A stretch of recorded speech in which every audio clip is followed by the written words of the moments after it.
All right, 6:02 in the Rose City. Time for Dirt Sprague on Portland Sports Leader 105.1 The Fan and the Fan Sports Network. Good morning. Good morning. Happy Thursday, everybody. Hello. What is happening? A delightful little Thursday morning to everybody out there. We're feeling good over there? Feeling good today? Ready to go? Okay. Ready to attack the day? Maybe pick the worst year to be a soccer fan, but, that's neither here nor there. Yeah, you guys are actually in the headlines on ESPN today. I don't follow anything Premier League related. I can't even avoid that one. It's just on the push alert from it's on the ESPN main page this morning. Dude, they've fired 4 different coaches this year? Three. Just This will be their fourth. Now they're on their fourth coach. They're going to get relegated. Has anybody thought internally maybe the team sucks? The owner It's is not easier to fire coaches than to move players in the the players actually aren't bad. Transfer window only opens up at certain points of the season. Okay. Dude, so they had Just keep trying again. You let me down this This way. coach is going to figure it out. No, this guy's going to figure it out. No, he's the problem. This guy's going to figure it out. Has anybody ever had 4 coaches in 1 year? I couldn't find a Premier League team that's gone through 4, although fans of the team, the Forest fans, kept saying Watford, and I'm like, who the hell is Watford? Trenton Watford? What Watford are we talking about here? Not that Watford? Watford is a team. They have been in the Premier League, but they're ones that kind of bounce back and forth. Team that's out. That's going to be us soon. Sure. Picked a hell of a year and a hell of a team to pick. You got 4 coaches. Yeah, nobody's helping out over there. Our owner's kind of crazy. I wish Patrick would have told me that when he laid out team options for me to pick. He didn't I feel like he that. really led you astray. He really did. I feel like he just set you up for utter failure. He did. And now you got a jersey, too. Yeah, and a sweatshirt. I mean, you're all geared up. I know. You're ready to go. I've watched all their games. And now they're probably... They should have won like 6-0 yesterday. They had 33 shots on goal. They scored 0. And they were like, we had a 5-on-none. A 5-on-none. So 5 guys, 1 goalie, on offense, 1 goalie, breakaway play, 5 dudes, 1 ball, 1 goal. And this nice hairstyled douchebag just slides right into the ball, way over the goal. Not even missed close. the entire thing. You got to hit the net. I don't even know anything about soccer. You got to hit the net in a situation like that. Unbelievable, You got to put it on frame. You got to put it on frame. Put it on frame. That's right. Doesn't even count as a shot on goal. And that's the worst team in the Premier League that we 0-0 draw. So I wasn't shocked at all they fired him. That was inexcusable. I mean, how many games are left in the season? It goes to about 12. March. Oh, so we got a ways to go. Yeah. So there's a chance this next guy gets fired too. Probably not at this point. 5 games in, they lose like 4 or 5 in a row. There's like, screw this guy. No point at this point. I don't even know who they're going to pick. There's no point already. They've already fired their 3rd coach of the year. You're not wrong. I'm not defending this. They're on 4. Let me go check the table. I want to know, legitimately. They're like 3 points ahead of West Ham, who's playing much better soccer since we coincidentally beat them. What's the most coaches an NBA team has ever had in one season? Never more than 2. Has anybody ever had more than 2? Kings had to have had 3. Are we? So they brought a guy in, promoted Bucks, an interim. The Bucks did Griffin and Doc, right? Yeah, that's 2. Yeah. I mean, a lot of teams have done 2. The 2 has been done many a time. 2 has done many a time. You fire your guy, and then you bring in your interim guy, and then that's your guy for the rest. No, but the interim guy never gets fired because the team already sucks. Yeah. And you acknowledge that the team sucks because you fired the head coach in the first place. They picked the wrong interim guy the first time. Clearly the second time, too. And the second time, they just, I mean. Clearly they're not good at picking coaches right now. Well, I don't know much about the front office. I'm learning that part of it. This is hilarious to me. But their front office sucks. Yeah, clearly. Like the players. Fire that guy. That guy's the problem. He's best friends with the owner. Oh, well, he's not going to get fired then, yeah. You got a Neil O'Shea situation on your hands. He has a little water bottle going on. Yeah. Sipping the water bottle, looking over. Most coaches on NBA teams. There's no way anybody, unless something tragic happened or there was an injury, I'm not saying on a 1-game basis where a coach was sick or had a family matter they had to attend to. Google AI says Cleveland in 81-82 had 4 coaches. How? I want to know the backstory here. 1981-82 Cavs. What Cavs happened in that did it in season? 1982. They had Don Delaney, Bob Kloppenberg, Chuck Daly, and Bill Musselman. Kloppenberg was a former Blazer assistant at one point. So they had Chuck Daly, and they just said piss off, and then 6 years later he wins a title? Oopsies. Is that their Jermaine O'Neal?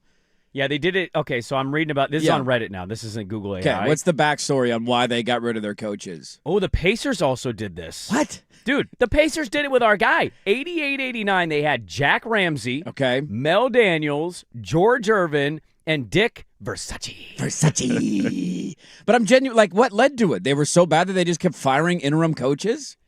Because that's something that you just don't ever see. At least a lot of other sports. teams have had 3 coaches in one season. 13 teams have had 3 coaches in one season. Yeah, I can see you starting with somebody, you whack them early in the season. 8 games into the season. You name an interim coach, but then you do a search to go find the guy that you think you want. So you put him in place by the end of the year? If you can sign him, yeah. Yeah, I get it. Okay. That part 4 I get. is crazy. 4 is nuts. Yeah, I mean, all of this is nuts. It's all pretty wild. None of it makes sense. The Blazers have had 2. If we fire Tiago Splitter, we'll be at 3. That's a good point. Yeah. We had Johnson technically coached a game this year. One game. If they, wasn't it more than one game? I thought it was right after opening night. It was only 1 or 2.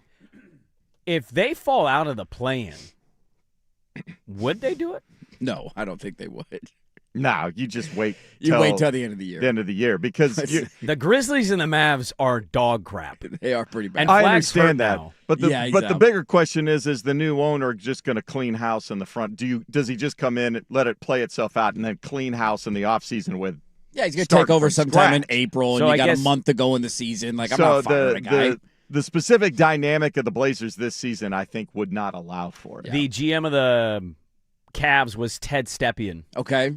I want to know the backstory on how this, There's what not a backstory. It just led says, to the firing of each one. Was any of them medical related? Like somebody had to step down and then they had to promote a guy because there was something? Stepien, I guess, was the owner. And he fired the GM, and he basically became owner/general manager. Dude, I'm calling the shots now. Al Davis. Yeah, I'm taking over. And so now. he was reacting as if he's a fan, but he paid a lot more money, and he was reacting that way. Get out of here. I mean, Steinbrenner used to do that with Billy Martin, where he'd fire him every other day, bring him back after every other game, and they'd yell at each other and cuss each other out. He'd fire him, and then Bob Lemon, interim head coach or interim manager. Next week, he's back behind the bench, and it's all good. Yeah, all right, we're fine. Billy Martin's back. Don't worry about it. But I think he was just firing the same guy and hiring the same guy over and over and over again. That's bonkers, dude. 4 coaches in 1 year that's just wild stuff. Yeah, so that was my afternoon. That's nice. And then in the evening, I got to watch my basketball team get absolutely annihilated by the Timberwolves. At least, that did happen. Yeah, I thought you were talking about your daughter's team. It's like, that's right. The Blazers did play last night and they got killed. Couldn't get killed. Could miss a lot of shots. Look, I'll tell you this. Killed. If you're going to get blown out in that way, at least thank God it's an East Coast game. God, I love East Coast road trips. Time to get Starts done. at 5 o'clock, 5:15-ish, and the game's over in a perfect amount of time. Like, it was delightful. It was, the outcome of the game wasn't great, but the timing of it was perfect. I enjoyed the random Benetti games. I love Jason Benetti. He's so good. He is phenomenal. We're never going to have him because he's a Detroit guy and he's got his dream job. But no. Well, when you mentioned, Swag, that he might get the NBC baseball gig, which I didn't know about. He might be the play-by-play for Sunday night NBC. I keep forgetting they're going to have Sunday night baseball. Because it's not going to be – I heard it's not going to be Tirico. Did you see they're trying to get Bonds for Netflix?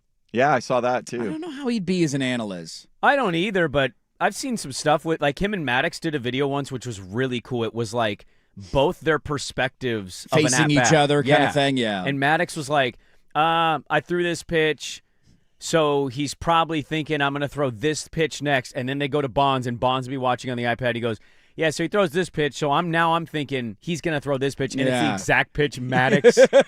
And it was just a back and forth. Like and a chess match. He threw it inside, Bonds cranks it out, and Maddox goes, it's really not a bad pitch, to be honest with you. It's nothing else I can do there, dude. And Bonds is like, he tried me inside. He learned. So if you give me some stuff like curious, that, I'm in on that. Some of the all-time greats as analysts. Like, are we talking a studio guy or are we talking an in-game guy? I don't know yet. Okay. All the report is that Netflix is pursuing Barry Bonds, to which I said, Netflix has baseball? I don't know their media rights deal yet. This is news to me. Do you know Netflix has baseball? Breaking news, Netflix has baseball. I don't know getting what some games? Netflix has. Tuesday night. Baseball's TV rights is all messed up it's weird right because now. all of most of the local markets are getting hosed from that Diamond Sports Group that went belly up, and it's tried to come back in a couple of different forms, and it's not working. Yeah, I saw a thing that's in the head. I just read the headline because I don't really care about the story because I'm not in the city. Sure. The headline said, Red Wings Tigers partnering together for MLB TV. And I went, huh? What, the Red Wings? The Red Wings are jumping on MLB TV? I think it's going to be some local channel that is kind of run through MLB TV for the Tigers. MLB TV's like producing I think a lot of these local markets. And then, they're trying to figure out the biggest thing. If MLB can just drop the blackout rule, Yeah, why can't we just put these games Where are on the Channel M's going to be 2s? on this year? I Because don't they know. lost I Rue. haven't. They're doing Blazer Vision basically. Okay, I they're read just about going to it. do their MLB app or TV thing. You got to pay it, and you get to stream the way we do for Blazer Vision. Yeah, I mean, because I buy extra innings every year or the app. Yeah. I mean, I do that every year. If you gave me the ability to watch Mariner games, I would from time to That's time. But then going it's under blacked out, ESPN so I can't ever see it. now. ESPN they have control of that in their new deal. Dude, this is way too much. Oh, they're hubbing it. This is way too much information for 6. I read that 6:10 in the That's morning. what I'm saying. I don't know the I'm media confused. rights. Now. Yeah, the Major League Baseball TV setup right structure between local markets and national or whatever is it's a mess. This is saying that Netflix will exclusively have MLB events starting with opening night. They're going to have an opening night game, Yankees and Giants. I guess there's an opening game. Hey, you guys look at open that. the season with the Giants? Or The Yankees, I guess. Other scheduled nights include they have the Home Run Derby and the Field of Dreams game. So they got that. Oh, there you go. Those are pretty big events to be having. Does not say what nights throughout the year they're going to have. Because, you used to have like ESPN, Tuesday to Wednesday night baseball or Sunday night. I don't think they're going to do that. They'll probably have occasional events. Netflix has been picking off, like for the NFL, they just have like the Christmas games, right? Yeah, they want a bigger portfolio, though. So does YouTube. They're all trying to buy more. Yeah. Give us more games. Prime's the 40 only million one. people watch these. Prime has far more regular. Well, Prime has the Thursday game. Yeah. Basketball, there's more regular on There's Prime, more too. regular there, WNBA stuff. That's where actually the Kraken Hockey Network is now. Prime Video. Yeah. Learn something new every day. Did you guys watch the big revenge game? Yeah. Which big revenge game? Of course. Last night? Everybody was getting their revenge on. Ant Simon's coming back to Boston? Oh, missed that. They already played back in Boston, huh? So did Ant. He scored 7 points. Hey, Wow. sounds about right. Revenge factor high with him. I'm assuming the Celtics killed him? Yep. There you go. Welcome back, and see you later. Thanks for your time here. afterwards. Remember when he's supposed to be our franchise point guard? Yeah. I remember that vividly. Remember when we drafted guards in back-to-back top 10 picks, and then we kept him stealing minutes away from our 2 young drafted guards? Remember that? Like, no, this is totally normal. This is how you do a rebuild, and this is how you tank. Remember that? And we were told that it was the right decision? Yes, Yeah. this is the way forward. Yeah. Now let's trade him for a 37-year-old making $40 million a year. Let's do that. Now we have to ask the question, how long is he going to be in the starting lineup for? Because the other guys played pretty good ball. Saw the highlight, and I'm like, oh, my God, it's the Ant Simon's back to Boston game. That was pretty quick. Who could forget? That era of Celtics basketball. They aired a thank you video. Of course they did. I'm just kidding. Okay. I don't know if they actually I did. would hope not. He was there for a month. We did 2 for We Drew are Eubanks. different. We are not Boston. We did 2 We are for not Boston. Drew Eubanks. We don't have 37 championships this century You're not wrong. in a multitude of sports. And our NFL team was not just in the Super Bowl. Well, there's a lot to talk about. There is. A lot of odds and ends. I want to start with something that it came out in the middle of our show, and Dirt and I talked about it. And we don't get a lot of these where we were right. We get a lot of like, hey, you idiots, how wrong were you, right? Where Brandon was right 5 years ago. Oh, 5 years ago. Maybe 6. We're doing a callback maybe here. 6, 7 years So ago. long Somebody time. kept his receipts. This has aged well. Where according to Sprague Sprague. was right, and I never doubted myself. We'll start there. Dirt and Sprague, good to be with you on this Thursday, 105.1 The Fan.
and 1080 AM.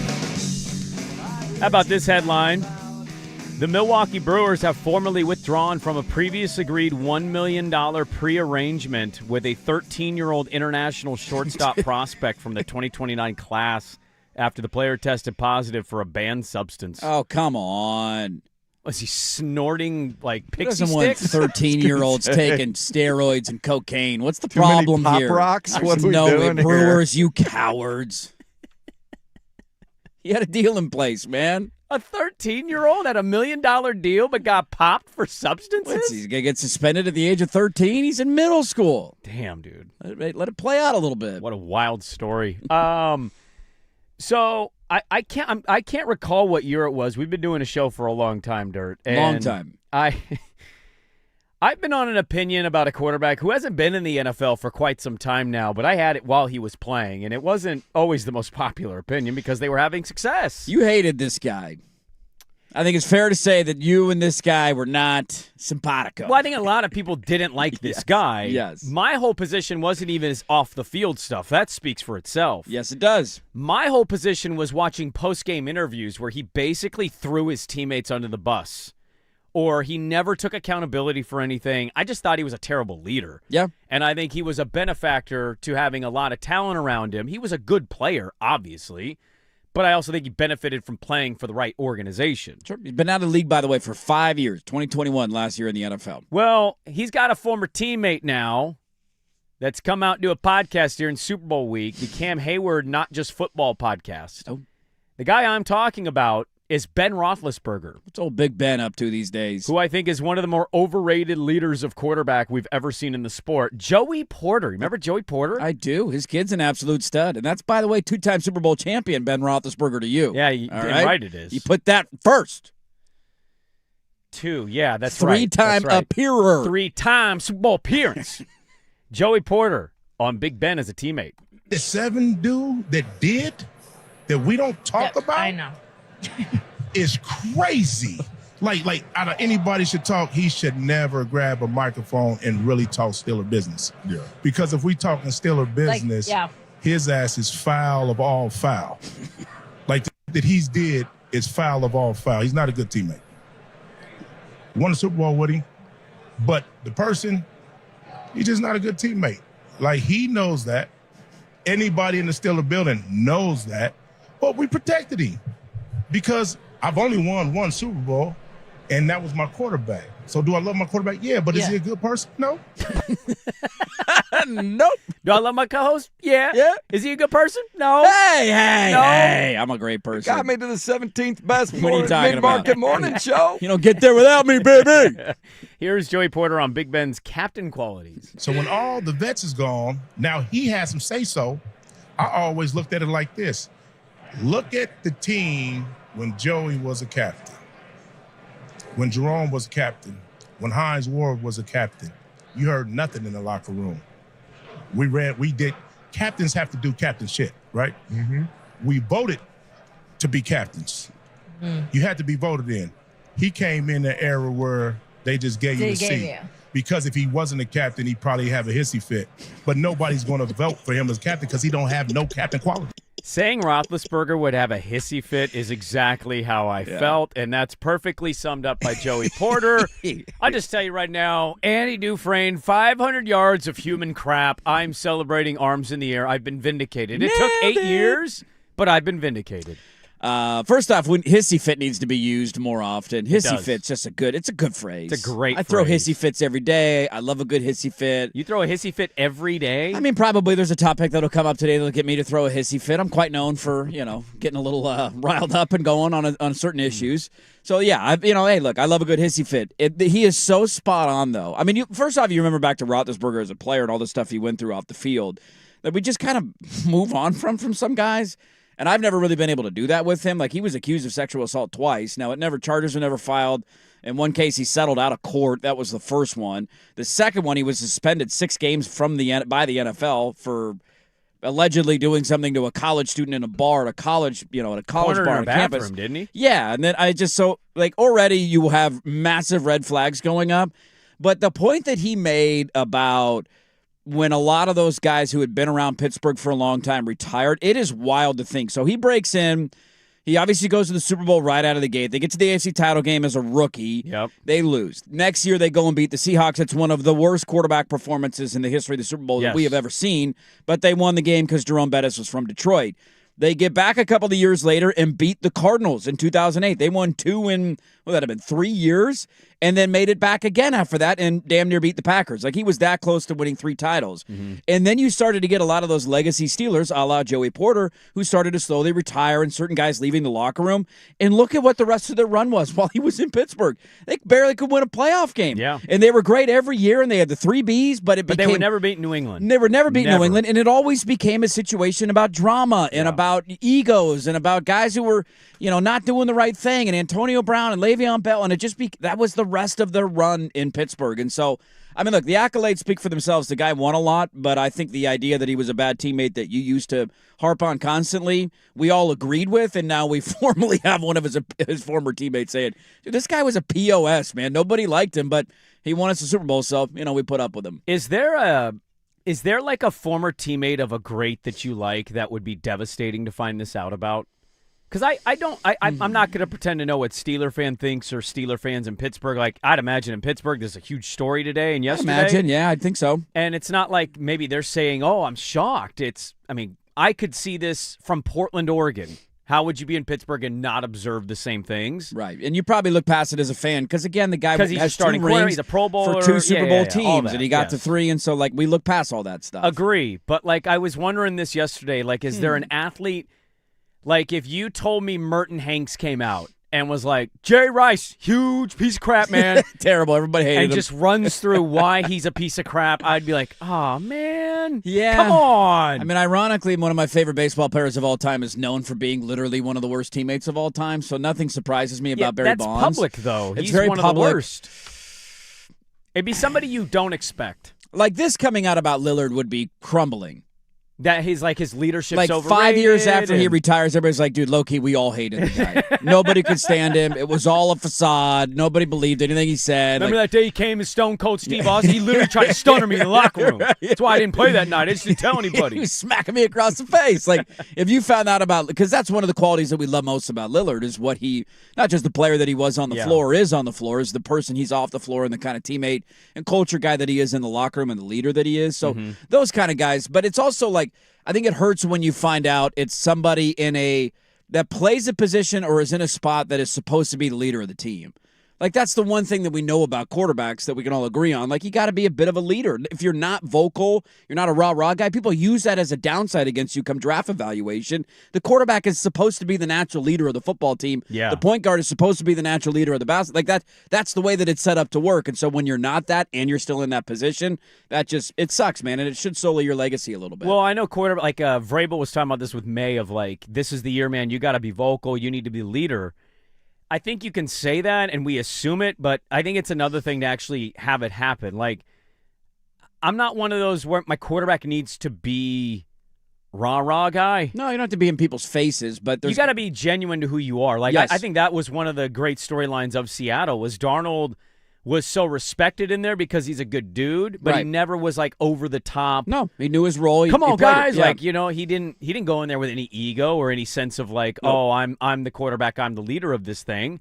He went in just hoping people believed in him and was his normal self. Yeah, there's different leadership styles for everybody. I think you could use another Seattle quarterback as somebody who people kind of cringed when this topic came up, and that was Russell Wilson. Russell Wilson felt forced. It felt forced. Very forced. It felt this is being done for the cameras. Yeah. It felt non-authentic. Right. And there was always issues inside the locker room of guys coming out and being like, dude, this guy's a phone. No. We don't know who this guy is. We don't know who the real Russell Wilson is, and that's a bit of a problem. That's the one thing you see the videos of Sam Darnold at Raising Cane's. He went and did a promotional thing at a Raising Cane's in Seattle the day after the Super Bowl. Fans out there, he's hollering at him. It was great. By the way, the schedule, we haven't talked about that. We'll get to the Seahawk parade speech stuff today. Maybe it was a good thing a lot of kids didn't go. What do you mean?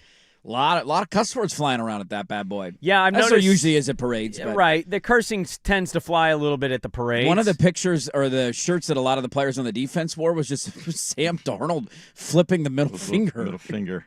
You know what's funny is have you noticed the defense and how loud they've been about Darnold? Yeah, very loud.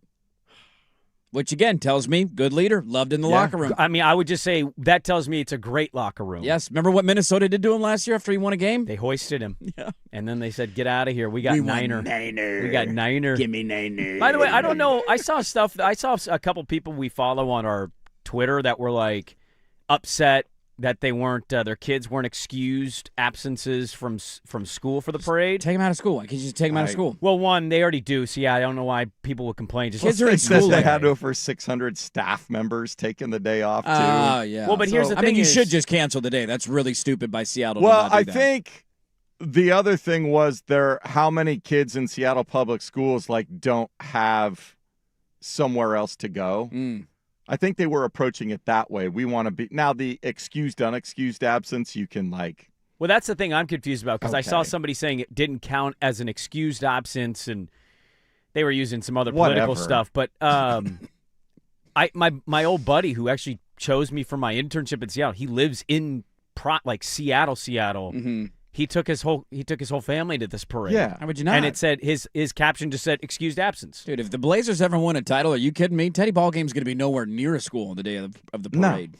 Oh yeah, nothing's going on that. Plus, give him an F. I don't care. What are we in 4th grade? What does this matter? Plus, you had a million people down there. If you're trying to, how long is it going to take everybody to get out? Buses, can't even fail kids stuff. anyways. They're only in school 30% of the time to begin with. I don't know why. Kids running around my neighborhood every day at 1 o'clock in the middle of the afternoon. What are we doing? Not every family can have either parents stay home or daycare accessible, that sort of thing. So if it's hey, we're going to stay open for kids that don't have a place to go, but the excused, non-excused absence, just who cares though? Yeah, I know. What are you going to do? What's the difference? I don't know. Yeah, I don't know what that means. If you're a senior in high school and that's the last test you have to take to graduate, that's a little bit different than being a 5th grader. My kid has everybody graduates 4 or 5 unexcused absences. She has a 4.0. What do I care? What are you going to do? You're doing fine. She's doing everything she should be doing. If the parents say we're taking spring break and going and it doesn't match up with the spring break calendar, you know what? We're going. You're going. My kid's not going to be there. Yeah. So deal with it, teacher. My brother's going to Portugal in a couple of weeks. He's taking the kids out of school for a full week. I don't think it's the teachers. The teachers will just be like, homework's online. You can find it. Yeah.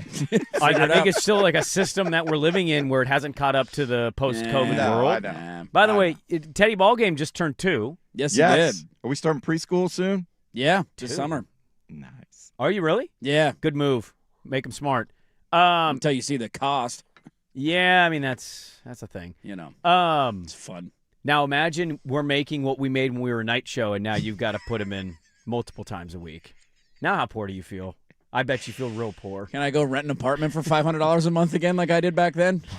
Do those exist anywhere? Dude. Can I switch out my mortgage payment for a $500 rent check every month? Some days I'm like, how did me and my wife do it? How did we do it? It made no sense financially how we did that. Eating a lot of white bread, man. A lot of white bread.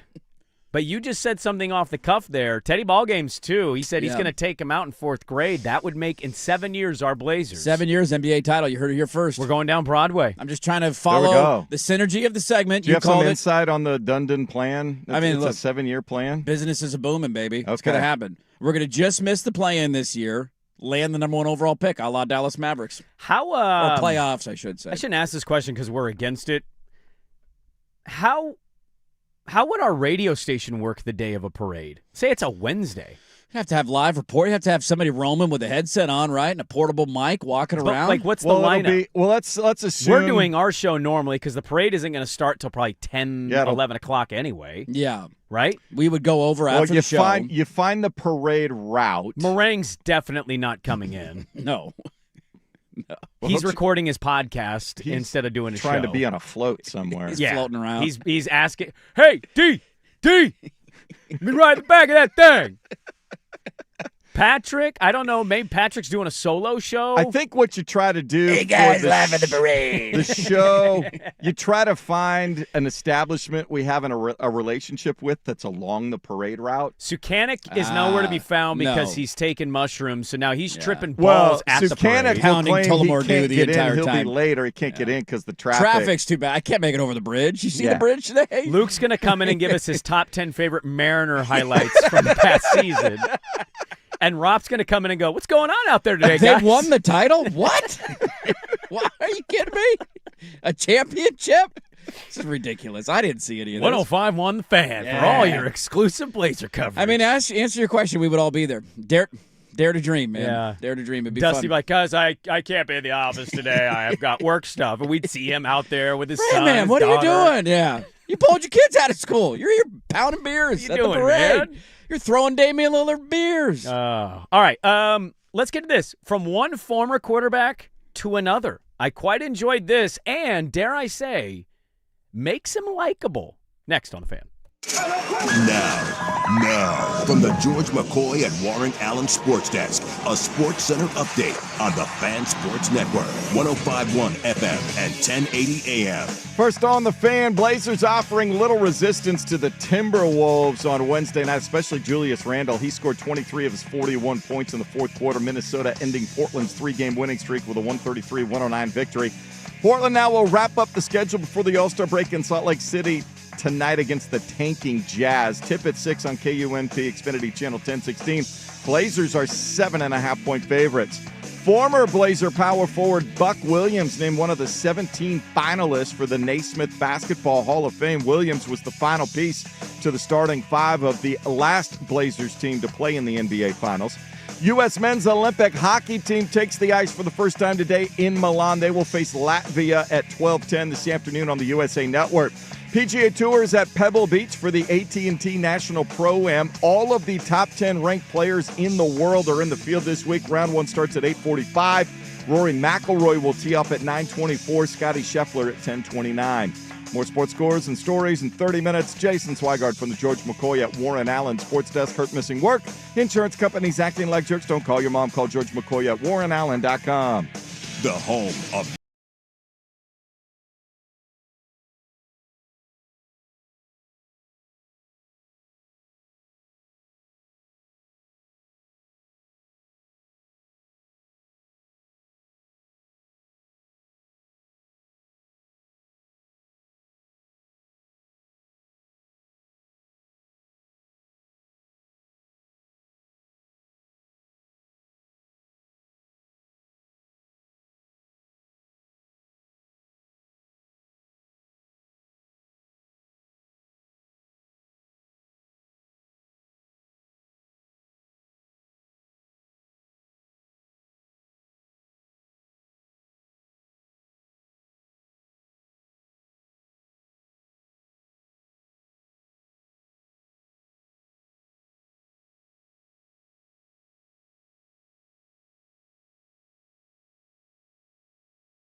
1080 AM. We'll get to our audio from a former legend, current legend, former legend, but still very popular. We got Seahawk Parade audio to get to. We got Pac-12 news yesterday. You guys got a schedule. Dare I say, We got do. kind of excited. Did ya? I you like what they do. I did too. Do you like the way they're doing it? Hold it. Hold that. Okay. Do you like Hold the it. way you're doing it? Yeah. I love the way I'm doing it. I love the way I'm doing You it. like the way Teresa Gould is doing it? I think the ACC should have done this. I think it Okay. would have benefited the ACC tremendously. 2 inches is a lot, buddy. It is. So we'll get to that today as well. Got a bit of a Diet Johnson here. Yeah. Which means we don't have a long segment available because Swag wouldn't shut up in the last one. got- God, he just kept talking. We got carried away thinking about the Blazer Parade that's coming in 7 years. Teddy ball game being in fourth grade If makes we're still me- on the air in 7 years and we win a championship in 7 years, It really would be kind of crazy, wouldn't it? build a statue for me. Okay? I don't care about who won the title. I put this out into the universe. I deserve the statue. Oh, we're popping corks in here. Yeah. We're probably coming in drunk. Yeah. I mean, I've always thought about that if they did win a title, like Game 7 NBA Finals and the aftermath. Like, could you just come into the studio? What do you do? Oh, yeah. If Dusty was like, if you guys want to do a Game 7 NBA Finals show live, Like, I I feel would like I'd 100% almost do it. want to just come in and just Yes. be on the air all night. Yeah. Like, just like, what are we, nobody's going to sleep. I know what we're doing. We're doing this. What's up, boys? This is what I gotta say Open the today. lines. This makes up for all the memories. No. Robin Gresham. Do we do that if we lose Game 7 and then take No. the same caller? No. This team blows. I'm not showing up to work the next day, dude. You're taking the next day I'm off? off. I'm out of here. Wow. Going on vacation. Wanted to say a quick because I don't know it's a Magic Hat Thursday. Maybe it was going to be put in the Magic Hat. I don't think by Swag. If it'd be anybody, it'd be me and you. R.I.P. to the great James Vanderbeek. That was a sad one yesterday, man. 48, right? 48 years When he old. passed, 48's incredibly young. It was a reminder of how messed up this country is, that somebody who made a lot of money in their career was also crippled financially by treating his own cancer. It's one of the most expensive cancers to treat. He had colorectal cancer. Stage 3, I think he was diagnosed a couple of years ago. Mm-hmm. I mean, he's a guy, like, if you grew up in our generation, he was in a lot of shows in Dawson's Creek and Varsity Blues. Is and he that's just- Doxson or Mox? For me, he's Knox. Mox. Mox. Yeah, I was never a big Dawson's Creek guy. You didn't watch Dawson's Creek? I'm not gonna say I haven't seen it, but I was never a religious watcher of the show. Varsity Blues is an all-time football movie. Yes. Them going to the strip club and the teachers on the stage, Whipped cream the bikini? whipped cream bikini. Yeah, how could you forget? Throwing footballs at the can on the head, hitting his dad in the Yes. nose. Yes.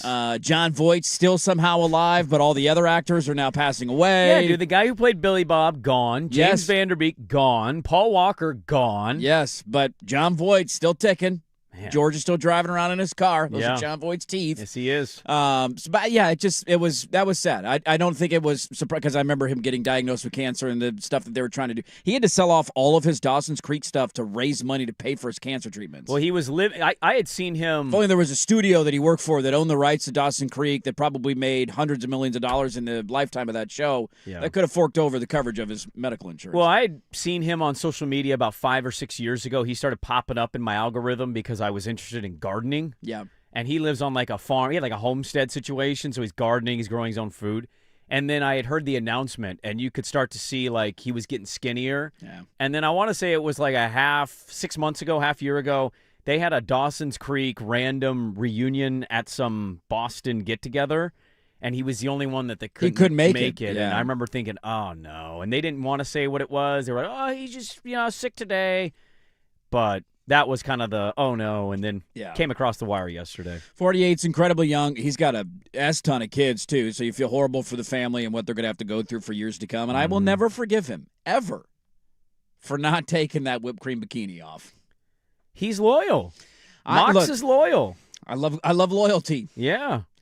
That sparked so many thought bubbles for me when I was a kid watching that movie. Is this happen? Am I ever going to get to experience this?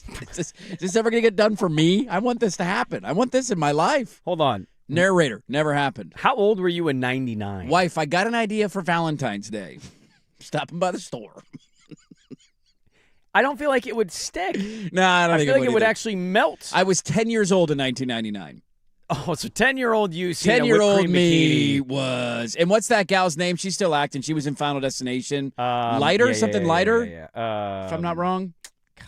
She's in that new show that she's making out with the chick all the time. Allie on Netflix. Larder. Allie Larder, thank you. Yeah, Darcy Sears. Dude, she had it, man. I know. Walking out in that whipped cream bikini. You're the starting quarterback now. Well, how Mox come when is- I was a starting quarterback, nobody ever did that for me, man? Yeah, what happened at Cleveland? Dude, no whipped cream bikinis anywhere to be None, huh? found. No. Yeah. Nothing.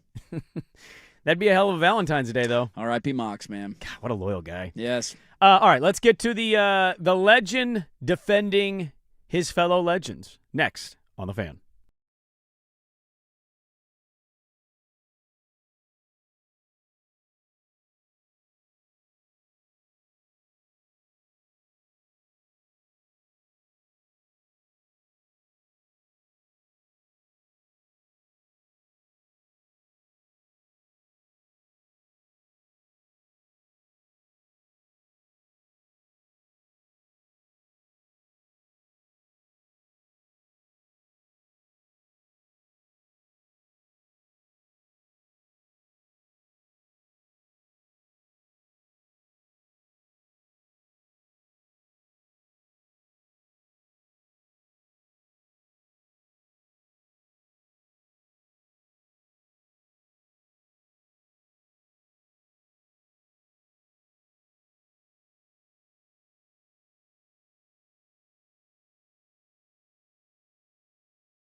Yeah, I guess Allie Larder's also the wife of Billy Bob Thornton in Landman. Still have not seen Landman. I don't have Paramount Plus. It's one of the only streaming things that I don't have. I've gotten it recently because of the Premier League. Yeah. Or I've borrowed it. Oh.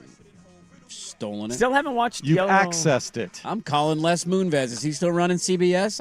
I'm turning you in. I think he got canceled. Oh, did he get canceled? Good. Yeah, he was pretty awful. I mean, I think their new guy's pretty awful too, but you know. You know, at this point, I'm just going to assume if you're past $500 million, That guy's you're probably awful. in the files too. Yeah, I mean, who's not? No, at this I'm sure point? he had nothing to do with it. There's nothing to see here. Look at the Dow. The Dow's He great. hasn't been rich and powerful for the last 20 years. We all are so rich. Never heard of the guy. We'll get to the Seahawk parade audio. We got that coming for you. Yes, we do.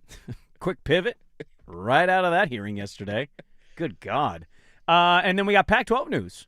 Yes, we do. Also got a Magic Hat Thursday for you, so we'll get to all of that today. So I saw the Tom Brady did an interview with Logan Paul. Okay. Logan's the one who wasn't tweeting out that Bad Bunny's un-American. Oh, got it. Okay. He's the non-boxer. He's the WWE guy. Oh, he's in wrestling. He's Jake's brother, older brother. Is he an actual WWE wrestler? Yeah, and I'll say this. You don't have to like the Paul brothers. A lot of people don't. I certainly do not. Find him a little douchey. Incredibly douchey. He is, and I don't watch WWE very often. Yes. He is a sensational wrestler. Oh, okay, good like for him. he's high entertainment. He, flying top rope around. guy. Yeah, DDT. like he'll do a lot of crazy things. Anyways, he was interviewing Tom Brady on a podcast, and Tom Brady, remember, is doing the Saudi Arabia flag football game. How could I forget? I'm so excited to watch the Saudi Arabia flag football game via Tom Brady. He needed that extra cash. He's struggling a little bit lately. And Logan brought up the fact that he's going to Saudi Arabia, I think, to participate in the festivities in some way because, the Paul brothers like to make it about them. You got to promote the hell out of this thing. And listen to the back and forth of Logan Paul saying he's the better athlete of any of the NFL players going. I'm told that I'm being flown out to Saudi Arabia to compete in a Fanatics flag football game with you. Yeah, you know what? I'm actually a little worried for you because I know Worried for me? Well, you're a good athlete, but you're like No. These guys are Great. on another level. I am the highest level. I am the level. No, you're not the level. I am the level. You're a good athlete, but honestly, when I'm thinking of Saquon Barkley and I'm thinking of like Bro, can Saquon Odell Barkley Beckham do and Justin a Jefferson, flip off the top rope? Have you a not 180 seen him moonsault jump off the top over rope someone's onto head on LA the it's Knight? cute. It's a great, I love WWE. It's very cute. But honestly, this is like real football. This is real competition. I was an all-state linebacker. I rushed for 1,200 yards, There's 19 touchdowns my senior year. I run high school See football. if you can still bring it.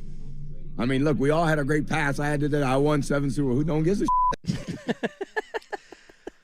Look, Tom Brady, back to being likable. That's cute. I That's can't cute. believe I'm actually going to do this. Do it. I'm Say going to do it. He's right.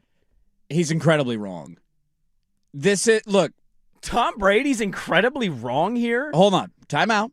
Take a deep breath. Logan Paul Take a deep jumping breath. backwards Take a deep over breath. a DB trying to tackle him in a game. This is not the real deal.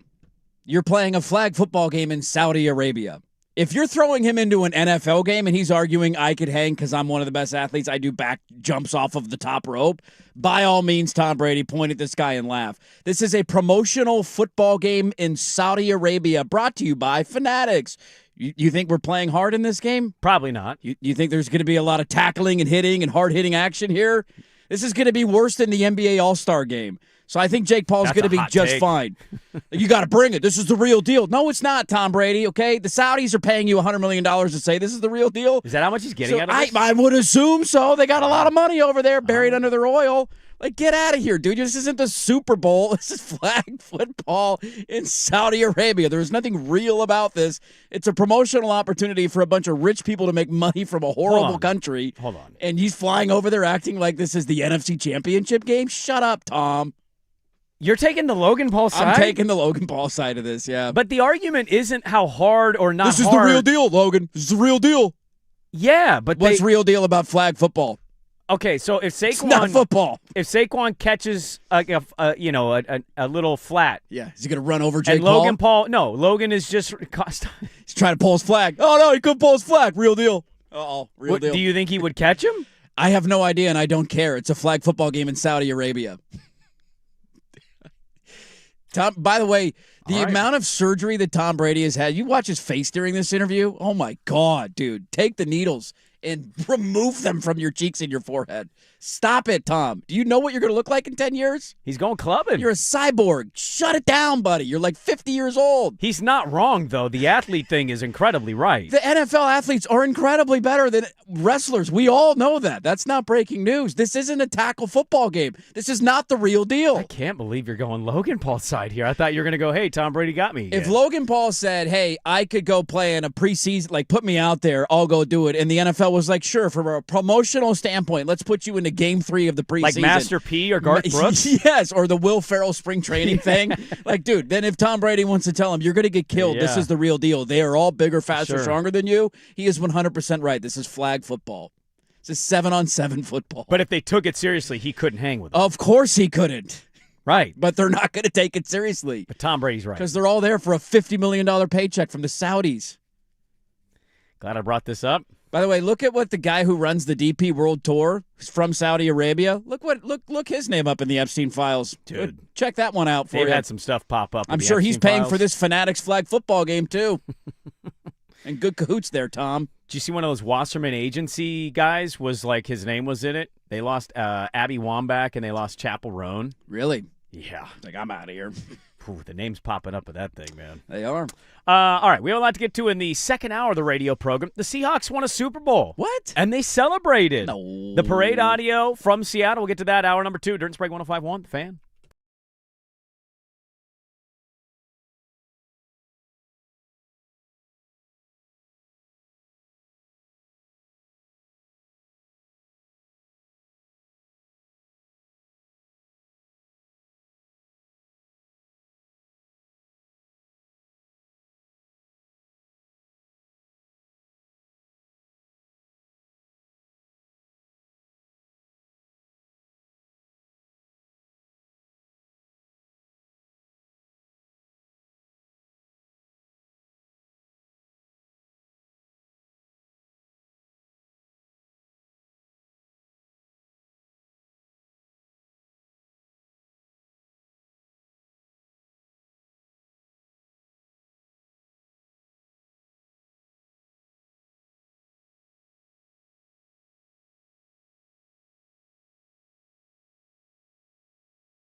Now, from the George McCoy and Warren Allen Sports Desk, a Sports Center update on the Fan Sports Network, 105.1 FM and 1080 AM.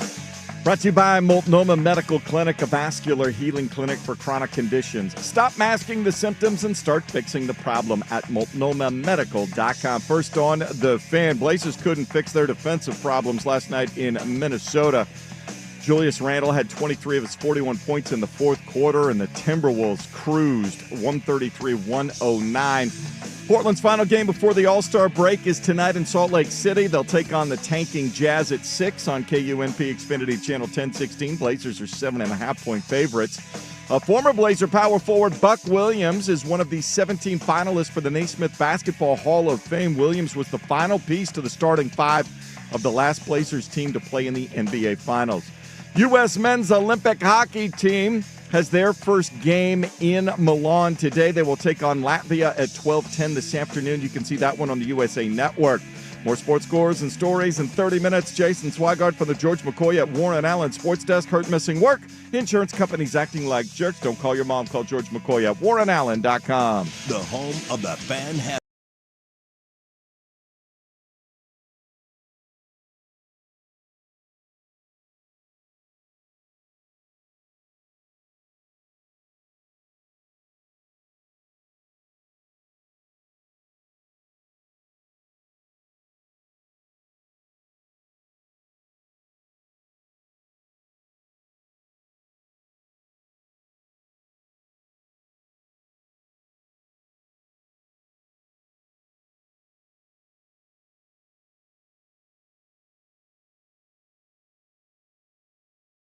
Hey, welcome back in. Hour number 2. Durden Sprague here, 105.1 The Fan and the Fan Sports Network. Good morning. Happy Thursday, everybody.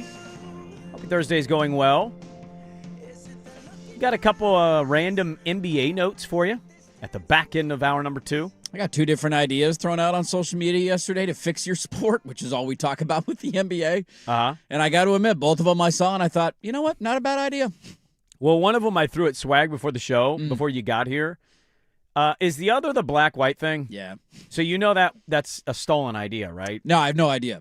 The Bussin' with the Boys ones came up with it about a year and a half ago. That's a great idea. And the guy that you heard it from yesterday used it as if he had never heard it before. Yeah, well, I certainly got me because I never heard of it before. The black versus white game? I mean, it would get him to care, get him to play hard. Yeah, but to Kevin Durant's point, like, the foreign dude's even going to play? No, I mean, I love that Kevin Durant calls those guys out because it's always LeBron and KD that get the main brunt of the you don't play hard in the All-Star game when Jokic is basically walking up and down the floor the entire game. By the way, talk about great advertisements. Have you seen the new Kevin Durant, Sarah V commercial? Oh, I don't think I have. Phenomenal partnership. Wait, which one is it? So what it's Sarah V, like lotion, body lotion, with the skin legs. lotion. Dude, the legs, and it just like pans up, but his legs are like super short shorts? like 40 feet high. But and you it's know like they the extended new the king legs. of legs. It's Kevin. He's standing up there with a little tub I'm of with you. lotion. It's a great ad. Phenomenal partnership. I'm with you there. That's a weird thing about him. The minute I I've always appreciated his game, but like him, and then he'll come out and he'll do something, and I'm like, come on, man. Come on, man. He's won me over. It's just back and forth with me. It's like largely I like his game. He's a great player. I think how we look at athletes in basketball more than any other sport is incredibly stupid. Yes. But I can't also deny that he hasn't done things where I'm like, why? Why would you do that? Why would you say that? I love somebody just scrolling around Twitter, clapping back at people. Like just the most random, because I follow him on social media, so from time to time you just see the responses that he sends out. It's the making fake accounts thing. I'll just never understand it. I don't understand it from a random person. I'll never understand it from a Kevin Durant-like person. It's a little weird. A lot to get to here in the second hour of the radio program. We had the Seattle Seahawks have their championship parade yesterday. They did. About 1 million people was the estimate. How many showed up? Do we know? How do you even count that? It's all they can do. Local officials can estimate. Over the head screen. I haven't seen any of the over. I just saw the stadium stuff. Well, they're in the stadium. They start in the stadium and then they paraded into downtown. Okay, or maybe it's vice versa. I didn't actually watch it live. I went and saw a lot of the audio. No, stuff. they had the ceremony first. Yeah. They had the ceremony first, and everybody in the stadium, and then they did the parade. Parade after. Is that the way you would want to do it? No, you'd want to finish in the stadium, I would think. I feel like that's the way I would rather do a parade, but yeah. But we don't get to play in very many of them in our city. We're never going to see one anyway. Not a big deal. We got to worry about. No, Dirt said 7 years. That is true. Which is 7 years. Why it's a big deal that we kind of had a Super Bowl parade yesterday, in a roundabout way. But estimates are 1 million people through the downtown area and the stadium. Yeah. And so we got a lot of audio cuts to bring you here. Let's start with the obvious one. And I think a listener told us this the Monday after the Super Bowl, and I don't know if we even brought it up on air, and if we did, it was like an offhanded, not a conversation. So Jody Allen talked getting the Lombardi, right? I didn't even notice this until a listener pointed out. She didn't shout her brother out. She didn't say anything about Paul, which is weird because the only reason she's in that spot is why? Paul. That's right. Who actually loved the team and saved them from leaving Seattle once upon a time. I would think at like a bare minimum. Thanks, John Schneider. Thanks, Mike McDonald. To the players, you guys worked so hard for this. Thank you to the 12s. And I know my brother's somewhere smiling happy. down. Yeah, something. Like, those are my 5. Yeah. Hey, what are the things we need to hit on this speech? Boom. There's my handful. You be Jody Allen's PR person, you would have done a better job. Well, she didn't, and so then that became kind of a little bit of a thing. And then at the podium, John Schneider yesterday at the parade, he told some interesting backstories that I didn't know about this stuff, and I thought it was really good. Here's John Schneider. We had a lot of angels this year. Angels. I lost my father the day after the Houston game this year.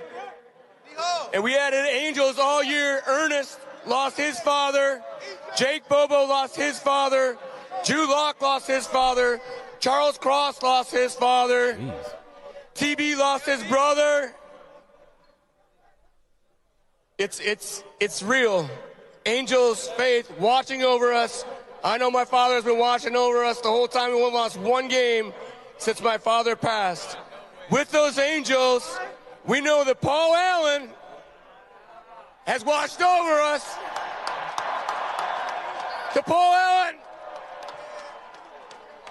and Jody, Paul would be so proud of you the way you've led this organization and allowed us to be where we are. To Jody Allen, let's go!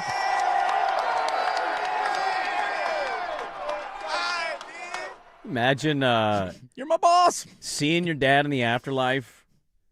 Like, Dad, how come we had to lose that one game after why you couldn't died? you help us out one time? No, son, I needed you guys to face adversity specifically that week. Had you not done it, That's you how I wouldn't have beaten designed the it. Rams in that NFC title game. I was there. That's a lot of dads to be lost on a team. That is a lot. Is that of people. normal? I mean, there's what? How many guys on an NFL roster? Well, it's just crazy. Something? Like, those are all names we know. They weren't No, I didn't know that all of them players, went through that. You know what I mean? Those are all normal starters for their team. That's a lot of dads. I think there would have been some anecdotal notes that made like the week of, so-and-so's playing with a heavy heart, but you kind of move on, you forget about it if it's not your team and you're not watching every second. But clearly there were a lot of guys going through stuff, and they bonded together through that shared experience. Here's Mike McDonald on the Super Bowl always being the vision when he got to Seattle. We sat on this course 2 years ago. Jody and I sitting in a hotel meeting room in Baltimore. This is the vision that we had for the Seahawks. We talk about 12 as one. Look at all the 12s in this stadium right here. See how powerful this is with this football team. I got goosebumps just thinking about it. But this is what we do. This is why we do what we do, to bring people together. That's why football is the best sport in the world. Having a football team is just the best thing going, man. All these guys from different backgrounds, different histories, different stories, all coming together towards a common goal. Shows you the power is 12 as one. I just want to say we love the 12s. You guys are the best in the world. And now we're the best football team in the world. World champs. Is he the only one that didn't drink? Probably. And he didn't swear. Yeah, he doesn't swear. That sounds about right. He's a swear off the record guy. He'll cuss in the locker room, I'm sure. He's definitely saying fire, light your ass up, but and he chooses the right word to say in the right moment. Very selective with his cuss words. So when he says it, it's like, ooh. It's like, whoa, damn. It means business. Coach getting on us right now. Yeah, he does not seem like the kind of guy who's gonna booze his face off and party and yell F them picks, and that's not his DNA as a head coach. We didn't pull it. Did you see Leonard Williams? I did not see what Leonard Williams said. Oh, we're coming back. We're gonna do it again, baby. Yeah. I always love the. Has that ever not been said at a parade? Has there ever been a team that won a championship that didn't say, we're back to back next year, baby? That's right, Denver. I remember Denver. Literally did everybody it. that wins a title does that. I think can't wait till next year. Yeah, if we win one, I better hear it Was off Jordan's Broadway. last one in Chicago? Didn't they all know? Was that said? I mean, it was technically the last dance, but they didn't know officially at that point that they were all going to be done. I don't think they said it. I think they made reference and jabs at Reinsdorf knowing it was over and him ending this. Yeah. Because they probably, if you press them, if they're like, hey, let's run it back for one more, see if we can four-peat, I think they would have done it. Yeah. But it was so toxic and so indecisive from an organizational standpoint that Jordan's like, I'm done with this. I'm out. And then once he retires, it's over. It's the all whole mountain crumbles. Phil ain't sticking around to suck. I'm not doing this. You can imagine what that does to his legacy. I'm going to take a couple of years off and then go coach Kobe and Shaq because I'm a legend. Here is Sam Darnold on just what it meant to be in the locker room with the other Seattle Seahawks. Yeah, I just want to say I've talked a lot this last week about belief. A lot of people, didn't believe in me, but it didn't matter because the ones that are close believed in me, including y'all. I appreciate y'all so much. That short list also includes Jody Allen, John Schneider, Mike McDonald, man. I appreciate the belief y'all had in me for signing me this past year. And last but certainly not least, these players, man, for believing in me. I wouldn't be here without these guys. And Kevin O'Connell watched this crying, drinking his scotch. Like, absolutely did. Get me out of here. We had the defense. We had the weapons. We could have done it. It's my quarterback. Where Sam Darnold goes from here is one of the most interesting storylines out of this entire Super Bowl for me. It is without a doubt one of my biggest takeaways. Is this a 10-year run or is this a 5-year and then you feel it the 5th year of like, yeah, he got us one, man. That's all we can ask, and you move on. Like, it's a hell of a career. You won a Super Bowl. That's all you can ask for. How old is he? He's 28, He's isn't he? 28 years old. He's going to turn 29 in June. So you conceivably have another. Patrick Mahomes. And he's also had a lot of years. I mean, you think outside of the Jets years, like he didn't start.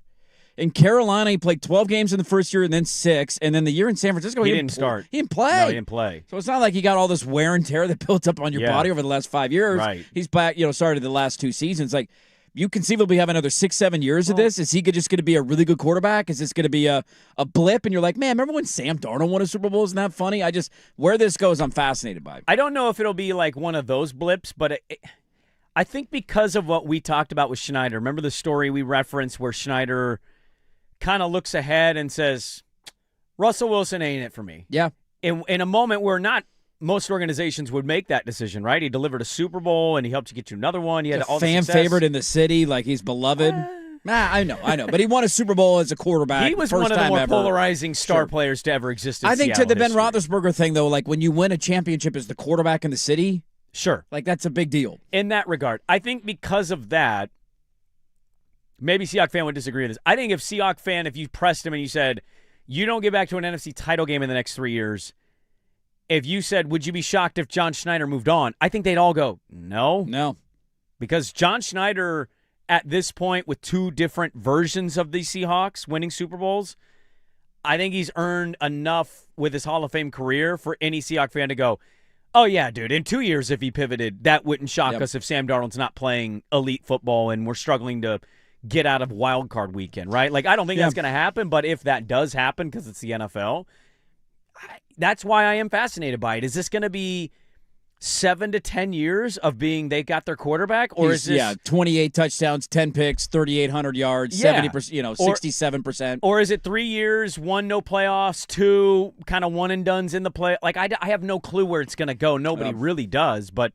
He's got one more chance to get paid in his career because he didn't get that second fat contract. Oh, he's going to get an extension. So he's got one more opportunity here to get a lengthy, guaranteed kind of contract because he's got 2 more years left on his deal. And he's going to try and cash in, to your point on Schneider, if he comes back in 2 years from now, even if you're still winning games at a high level, how much are you comfortable paying him? Do you want to try and restart and do the same thing you just did with a quarterback on a cheaper contract? Just where that all goes in the next 5 years is very interesting to me. Let's play one more. Ernest Jones. Talking about all the people who question Seattle. Not only do we have the best defense in the world, we got the best team in the world. And quite frankly, if you got anything to say about my quarterback, you got anything to say about my defense, you got anything to say about my O-line, and you got anything to say about the city of Seattle, I got 2 words for you. You. I think the kids are like... Yeah! Daddy! Dad! I think at this point, most kids are just saying it. Yeah, I mean, yeah. I was saying it at that. I mean, yeah. Depending on the age, yeah. Just go to recess and flip people off. We knew exactly where all the recess monitors were, too. We knew exactly when to do it, how to do it. I know where Miss Sally's standing. I Never know how to get hide this caught. one around the corner Oh, here. dude, tag games on the big toy were epic. Look, at least for all the teams, like a lot of teams when they win the championship will do the nobody gave us a chance. We proved all the haters wrong. I mean, this year they would actually be right because their this odds year, were pretty long. If the Dodgers win a World Series this year, they're like, yeah, where all the haters at now? When you win your third straight championship, like, just shut the hell up. Literally nobody gave the Seahawks a chance to win the Super Bowl. None of their fans even wanted Sam Darnold to be their quarterback. So all of this stuff, incredibly valid. The funniest thing is that Swag is in a position where his team might three-peat and is the favorite to do so, and I just feel like he doesn't really care. Are you going to apologize for the being no season in 2027? You going to apologize to all of baseball? No, I won't. It's not the Dodgers' problem. They are the problem. They are the problem. They're too good. Also, How the whole was that reason their- they're set up in this financial spot is because their last owner went bankrupt. He should have never been allowed to buy the team on a bought it on a credit card. Think of all the miserable basically. years you watched that team. Oh, They're about to the three-peat, and you McCourt just years don't were care. I don't even care. You don't even care. He's going to go to a Pilot's soccer game instead Yes, of he watching is. Game 5 of the World Series. Yes, he is. I'm out of here. That's going to be the decision. Look at him. He knows it, too. knows Look, he's it. got that smile. Doesn't even mean anything to you anymore. All right, a couple more thoughts on this, and then we'll get to the Pac-12 news. We had some Pac-12 football news. We'll get to that coming up next. Hour 2 rolls on Dirt and Sprague, 105.1, The Fan.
a.m. It's a Magic Hat Thursday. We'll get to that in the final hour of the radio program. We'll get into the Blazers in the 8 o'clock hour with Joe Freeman. Handsome Joe Freeman. Handsome Joe. One more game before the All-Star break. Last night sure wasn't fun. Last night wasn't fun, unless you're Scoot Henderson. Yeah, Scoot's having a nice little runway here. Nice little play there. They also had their state legislature meeting yesterday. Yeah.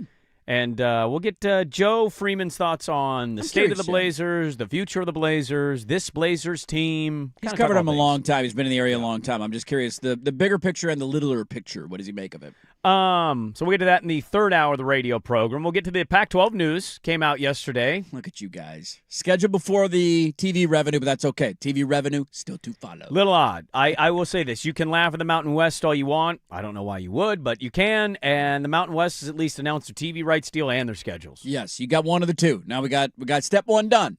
Now we need step two. I like one caveat, though, their scheduling. I love it. The college football in general should adopt this model. I think it's like you know how they what's that stupid spring football league we got? What do they call that? The UFL? The UFL. The XFL. The XFL. The AFL. Whatever the dumb one is. I thought it was the UFL. So they all merged Wasn't together. It the XFL? The UAXFL. That was the Vince McMahon. I think. Yeah, but I thought The Rock brought the XFL back. Did it go back to the UFL? I don't know. Did they merge? I thought they did merge. The Battlehawks. They touched tips? The Green Dragons. Who wins the settlement of do we be the XFL or the UFL? I think they went UFL. The XFL was still associated with kind of fringy, sort of gimmicky Vince McMahon things. and Yeah. defecating And on so innocent women. He hate me. UFL seemed to be more in line. That happened. Yeah. I mean, It we did. literally can read about It did. that happened. He's not lying. No. And now he looks like a Monopoly villain. I could go totally He does, Oracle yeah. there. He does. But so you think it's the UFL? I think the UFL is what won out. I can't wait for listeners to tell us we should be watching it. I'm like, The- dude, go get a hobby. the point that I was Please, trying God, to make don't watch spring football. before this The only turned spring into football you should watch is my co-host. Yes, April watching the 25th, Ducks. 1 o'clock, Yeah. baby. And Spring even game that, announced. I make fun of him for that. Go ahead. That's fine. I'm an idiot. Bring your canned food, by the But way. that league has turned into basically like the trial balloon of like, hey, does this work? Oh, NFL steal the idea. You guys are going to be that for scheduling. I think this is going to be the trial. Okay, sorry. Am I doing the segment now? Sorry. No, you just basically called Oregon State the XFL. I mean, you're not of the college XFL, football. but I think you're going to be. I think you are the first. You're going to be the originator of this idea that is then implemented across the country. I think in this example, you're Implementated? calling them the XFL. Implemented. Implemented. What did I say? Implemented. Implemented. Either way, you get what I'm trying It's to say. 7:20 in the morning. Shut up. What do you want from me? I think you just called us the XFL. You're not. You're the UFL. Right. That's what you called us. The Battlehawks. Why don't we not have a team in Salem? I think we do. Do we really? I think they're the Salem Bears. I'm not kidding. Look it Where up. do they play? A lot of Bears in Salem. In one of those. They play at like Willamette University or something. Kaiser's No, Kaiser I shut think down. it's like a dome. State. Well, What? We have a dome in Salem? I don't think it's a big dome. You were making this up. I'm not making None it of up. this is true. I Are you think they talking play about in the indoor? expo at the fair. Not the fairgrounds. Expo Center. At the fairgrounds. None of this is true. All Look it up. I'm I telling you, it's like the digress. Salem Bears or something. move the prize-winning Hogs out of here. It's no different than the professional basketball team in Vancouver. Oh no, you're right. There's a men's professional Yeah, I know. league. Is that still the IBL? I think Is the Oregon Black Bears Oregon Black Bears. an arena football team? Rawr. That's arena. That's not UFL. Yeah, it's different. Totally I didn't say it was a UFL. They do play at the Salem Pavilion Arena. At Oh the my Oregon God! State I knew Fairgrounds. everything I was talking about. Now, have they Look at actually? that. I don't think they've actually. I think they canceled the season. I don't Yeah, think they actually ended up I playing. thought the whole arena league like suspended itself due to. Well, sure, right. Financial Nobody's issues. watching, but my point was right. There's There no was more a Kurt Salem-based Warners. team playing indoors. Where's Kurt Warner when you need him? Go bag those groceries, buddy. I tried to tell you we had a team in Salem playing indoors, and you both just poo-pooed it. The Oregon Bears. We could be the Oregon Black Bears. What a terrible name, the Oregon Bears. Is that our most common bear? The black bear? The black I bear? think so. Yeah. I'm not gonna sit here and act like I'm up on. I'm all pretty my sure we don't Oregon have Grizzlies at all. Bear facts. No. I And thought we, Grizzlies were only native to Alaska. Now, Montana. Are there Grizzlies there? Why are they the Montana Grizzlies? You don't think there's bears in Montana? I'm I pretty think sure there's bears. I'm pretty I sure thought the grizzly bears are starting grizzly to bear make their way into Was only Eastern like Washington. native way up north. No. Black bear is the most common bear found in Oregon. Now What are we let's looking look up bear facts for? It's No. 7. This is an important segment. No, it's not. Can you find out if there's grizzlies? Montana is the black bear. Well, grizzly but bears are the are grizzlies- famous in Montana. They are Oh, less okay. numerous with the growing Okay. population of Gotcha. over 1,000, Okay. and the black bears are found more commonly. There we go. Gotcha. Now, black bears, is that the one you scare away? What do you mean? If you confront them. Isn't there one that you're supposed to like, ah! You be all demonstrative? There's like a saying. There's a bear saying. What's the saying? If it's yellow, let it mellow. There's that for bears. What's the bear saying? If there's one where you go fetal position. There's one where you're not supposed to run, and there's one where you're supposed to scare it away. What's the bear saying? I got to know this. You got to stay up on your bear sayings in case you come across one in the wild. I do a lot of urban hiking. You live in Portland, dude. What do you? We got coyotes running around the neighborhood. That's not a bear. You never know, not a dude. bear. It's the same thing. Oh, okay. I'm gonna find the same. If it's yellow, let it mellow? No, if you don't say that's like you just don't No, flush I if you get pee. it, but what's that? If it's black, fight back. If it's brown, lie down. If it's white, say goodnight. Oh yeah, the polar bear is messing What's you up. is the grizzly technically brown? Yeah. Yeah. Okay. Yeah. So you lie down if you see a grizzly bear. By the way- if it's a black bear, you fight back. That makes me feel good. No, if you saw a black bear, you would run. I know. You can beat your chest. Have you seen a bear in the wild? No. Yes, I see bears all the time. Well, you're the When one I'm on trying my to tell me what to know. hiking and hunting excavations. That's not the right word either, but I'm gonna run with it. Okay. Well, it's been a hell of a segment by us. Nailed it. We're gonna drop to 18. Yeah, this could get it. No, This is gonna bear drop facts. us. Educating people about bears could rise us in the top 15. But Now we know. Now you didn't know that. If you saw a black bear, you're supposed to fight back. But in a span of 2 minutes, you went Throw from a rock saying at it. we need to know what the bear things are to I live in the city, I don't see bears. It was a wild I turn just of get events. there. random coyotes. Yeah, I just see random coyotes. Well, you never know. You never know. One listener saying, as a Seahawk fan, Sam Darnold wins one more than things. He might be a Super Bowl Hall of Fame quarterback. Oh, we're going to the Hall of Fame now. You never know. Oh. HOF. Are there any multiple Super Bowl winning starting quarterbacks that would be eligible? Because I don't think Brady's. You have to wait. I don't know how long you have to wait. Is Eli Manning eligible yet? Yeah, he's been declined twice. Yeah, he's Oh, got so two. is By he the the way, only the whole one? first ballot. He isn't even second ballot. They No. have said no to Eli. So If Eli Manning's not in the Hall of Fame, then Sam Darnold's not sniffing the Hall of Fame. Oh yeah, that's true. Not even. Are there others though? Like, if you are a starting quarterback that has won multiple Super Bowls, not in the Hall of Fame. not in the Hall of Fame. So Eli's one that you're eligible Does for. Joe Theismann have one or two? He just had one. That's right, because Doug Williams won. Doug Williams won one, the and other one, Rippon won and the Rippon other one. won one. Yeah, because Theismann's not in the Hall of Fame. No. Jim Plunkett won 2 Super Bowls with the Raiders, has not been inducted into the Hall of Fame. Eli Manning. There you go. That's it.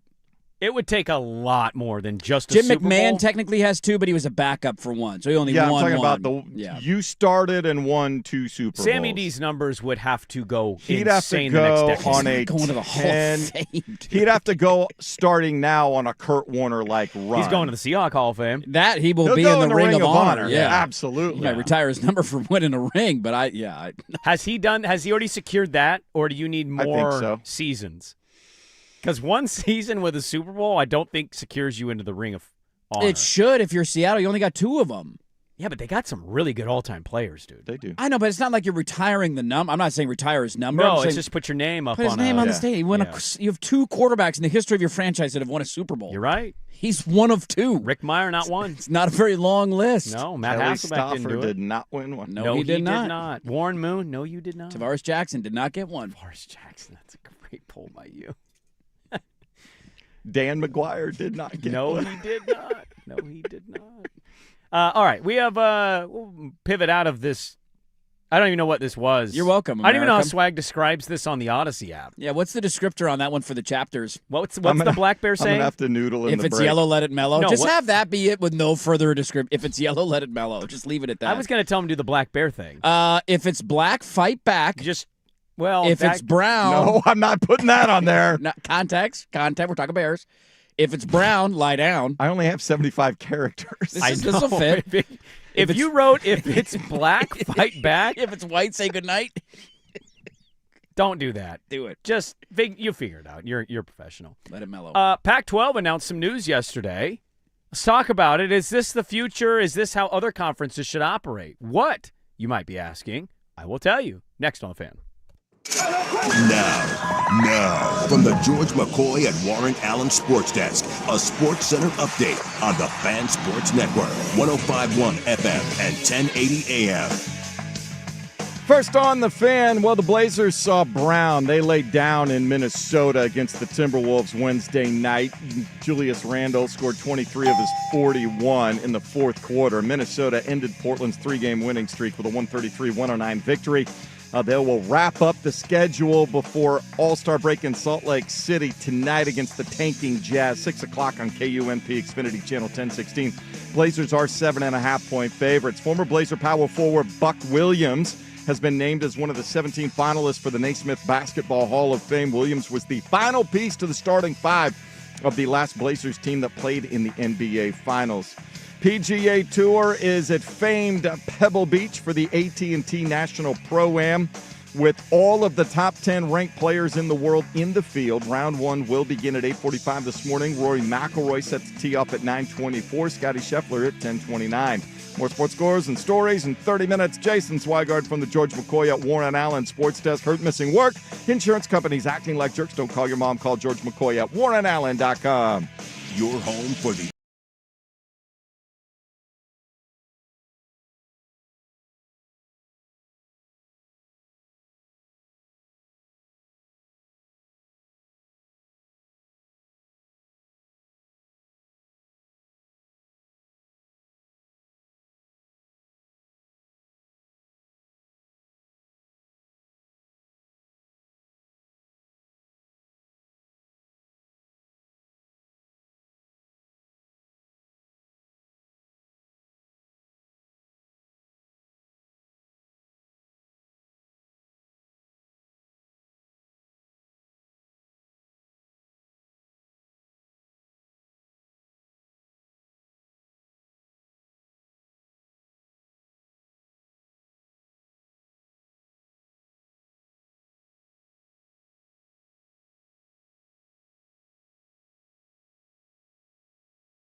Back in, Dirt and Sprague here, 105.1 The Fan.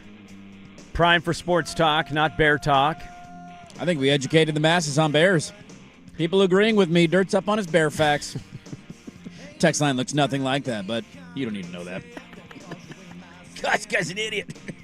I said my Bear knowledge is like Sprague's hockey knowledge. Whoa. Hey, easy. Blue Line Brandon was on a heater last year. That means we both know what we're talking about here. Fact. So the Pac-12 released their schedule yesterday. Yes, they did. I got to be honest, I have no idea if were we expecting this, because this just hit me like, it had been. It's one of the, like, I don't know if it had been set up that it was going to be, but it was like, soon we're going to have the schedule, but they also do that with the media release, and you never get it. Yeah, go Beavers! We're our beloved Beavers, our beloved Washington State Cougars, the two lone Pac-12 teams that everybody ditched and said goodbye. We're going for bigger and better things. They've rebuilt the conference now. You got Boise State, Colorado State, Fresno State, San Diego State, Texas State, and Utah State. State Conference U. But any part of you a little bummed they didn't get North Dakota State? Not that that does anything, but just to have a different, it's kind of a fun game. No. I know. You know my stance on and off the record. There's something about North Dakota State that's kind of cool. I don't play a lot of video games anymore, but the one I do is NCAA football. Them being in NCAA football next year might be enough to get me to buy the game again. I thought Texas State was kind of a fun little look at the Bobcats. Yeah. They're on your schedule this year. You play everybody. They are. So I'm not going to go through all the teams and their schedule. I'll go through Oregon State's real quick, a rundown, and this is from week 1 going into week 12. So Oregon State's going to be at Houston, at Texas Tech. Tough start. Or no, Texas Tech is coming to Corvallis, excuse me. You get them at home. Montana comes to Oregon State. Still a tough start. They go to UTEP, and then they go to Colorado State. Then they're home for San Diego State, Washington State, bye week, go to Fresno, Texas State at home, Boise State on the road, and then home for Utah State. Now, this is the interesting part of this as we go through a little bit of the schedule. Washington State, your schedule not all that different, just who you're playing when you play. For example, at Washington, at Kansas State, and then home for Dayton, and I believe that's Arizona. Okay? It's the Week 12 right now has scheduled games, but they're calling it Flex Week. Yeah. So what that means is, depending on how the conference does, let's just use Boise State since they're coming in probably the biggest favorite of the to win the conference, right? Yeah. Let's say they're the favorite. Boise State, if they're in a position to represent the conference for the college football playoff, they're the highest ranked team. The conference wants them in for money purposes. So what the conference is going to do is they're going to flex Boise State's last game to set them up with the best resume possible to boost their playoff chances. Or if you have scenarios where there are tiebreakers, so where there's 3 different teams with one, let's play these 2 teams against each other, settle this on the field, and then you can go play in a conference championship game, which will be December 4th. So this will be so for people curious where it falls on the schedule, it's the weekend of Thanksgiving. So it's the rivalry weekend around the country. That's when the Pac-12 is going to do this, and whether or not going into it, whether it will be a home game or a road game. So the last game of the year for Oregon State, for example, is already known that it'll be a road game. Yeah. You just don't know where you're going to be playing yet. And that last game right now, it's penciled in Oregon State, Washington State, because that's supposed to be the new rivalry. Yes. But we'll have to wait till we get to Flex Weekend before we find out. So, one, what was your initial thoughts? Because I saw the headline and then I clicked the story. My initial thought was,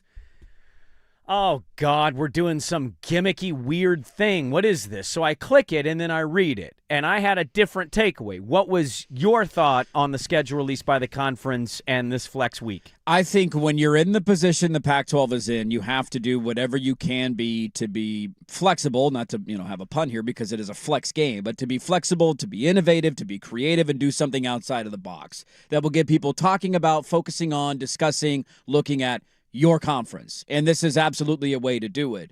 I wouldn't be surprised if this ended up becoming a thing. I joked about it in the last segment, where it becomes a copycat. Now, I don't know if everybody would do Week 13 because rivalry week is such a big deal for, like, you're going to say Michigan and Ohio State, you're not going to play that weekend. That's a tough sell.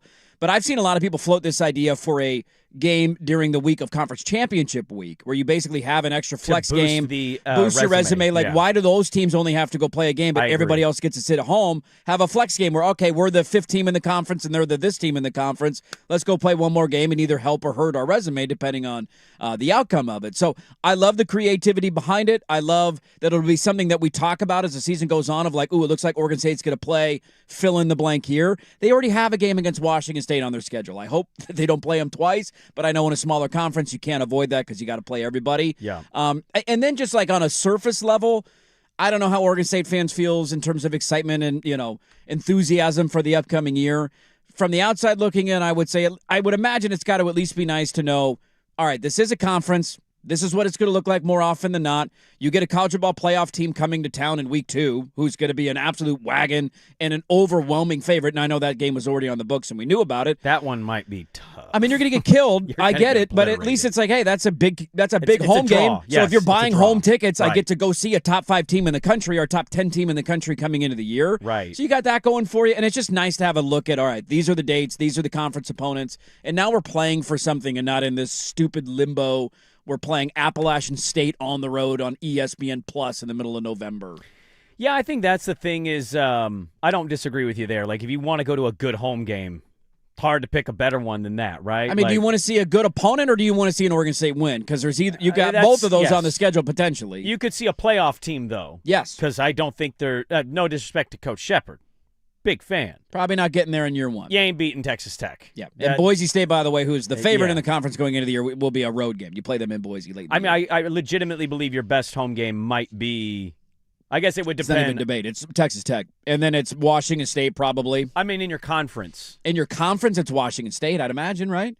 It's got. See, I was thinking San Diego State or Texas State. Oh, okay. Just because of the newcomer nature of it. Yeah, and the Texas excitement State of like being in it, it's somewhat interesting, I guess. But yeah, I'm with you on the flex part. So when I read about this, I was like, oh, and then I started thinking about that, and I'm like, I mean, I'm already of the opinion if you're doing conference title games and you're not going away from that, like it's not going to be the dodo.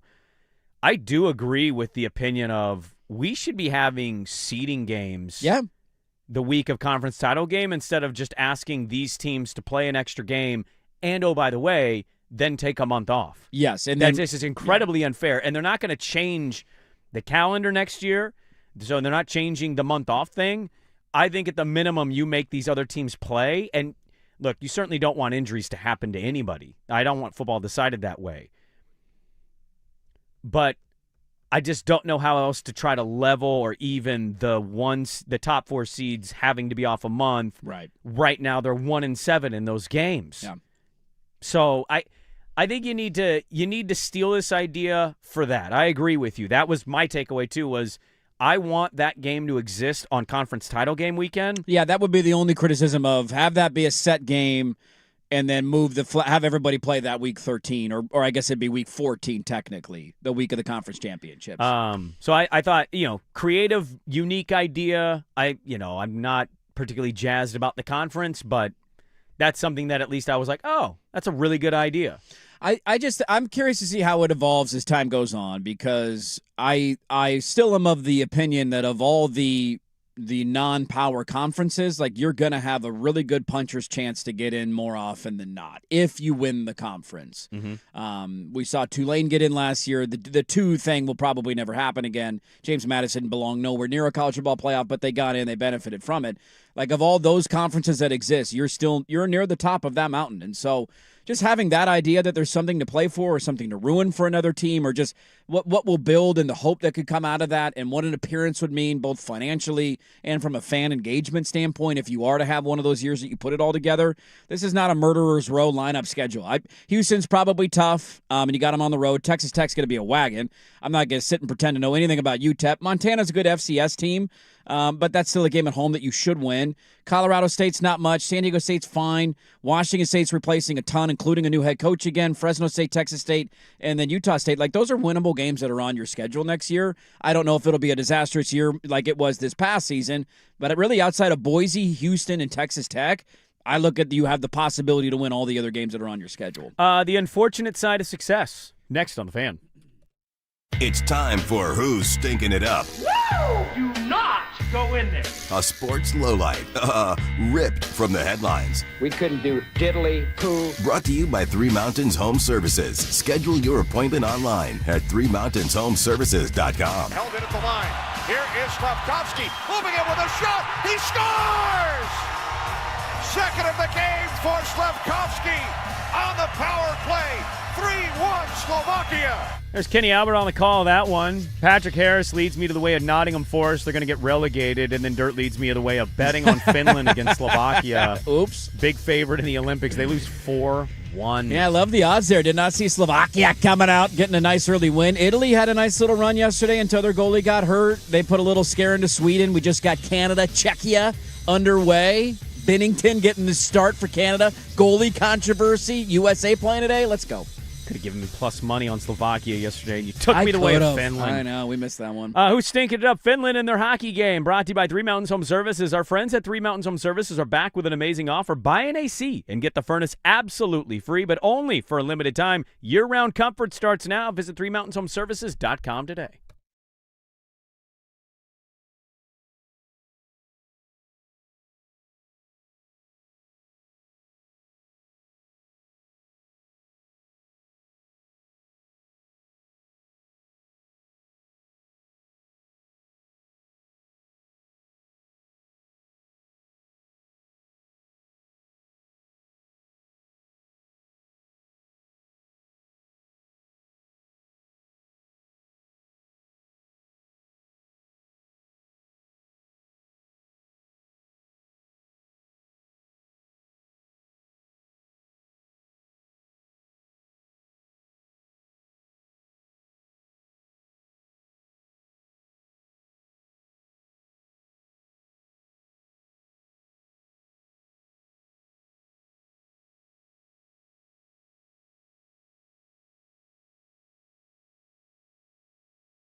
AM.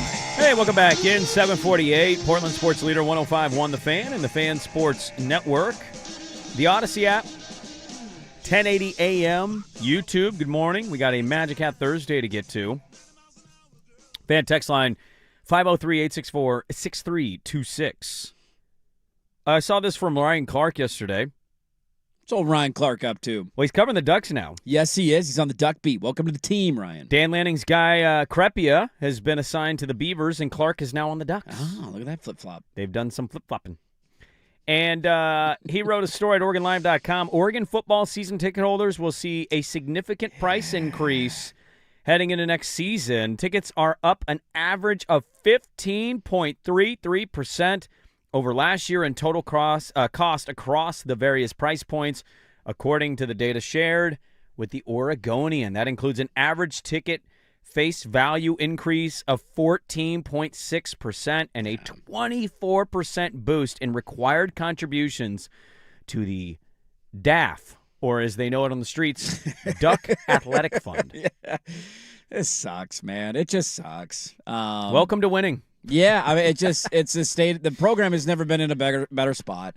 You know what blew me away? I heard Tyson say this a couple weeks ago when he was on the firm of Harrison Meringue reminded that Lanning, the second he coaches a game this year, will be the first coach to make it to year 5 at Oregon since Mike Bellotti. That's how long it's been since they've had a coach there.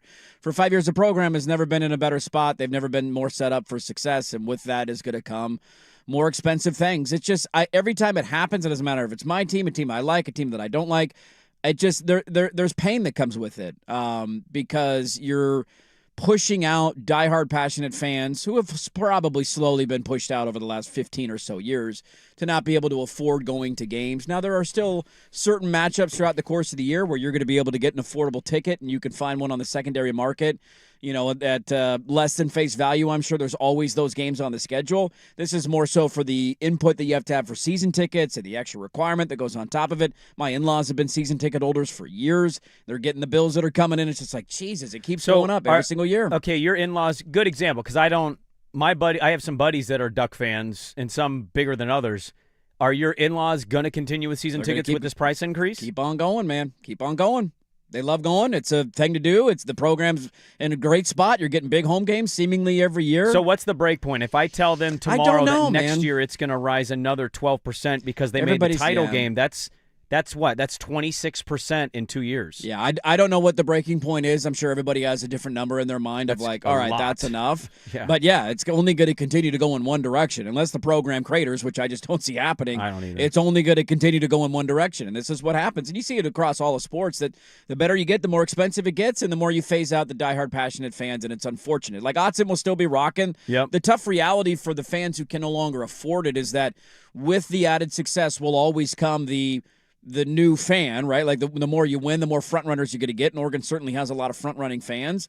And it becomes a thing that people want to buy into. And so you're almost reaching a different clientele than you might have in years past. So they're always going to be able to sell out the stadium, sans maybe a game or two a year, depending on how bad. Like I think they got, who's their non-conference game against? Don't they have one that's really bad this year? They Portland State. Portland State. Like, you know. That's the canned food game. That's the, hey, that's the one. If you're getting phased out by season tickets and you want to take your entire family to game, buy 5 tickets to go see Portland State because it will be incredibly cheap. Look, this is so easy for me to sit here as a radio host with no allegiances and just say this, right? I have no business consequences by this. Mm-hmm.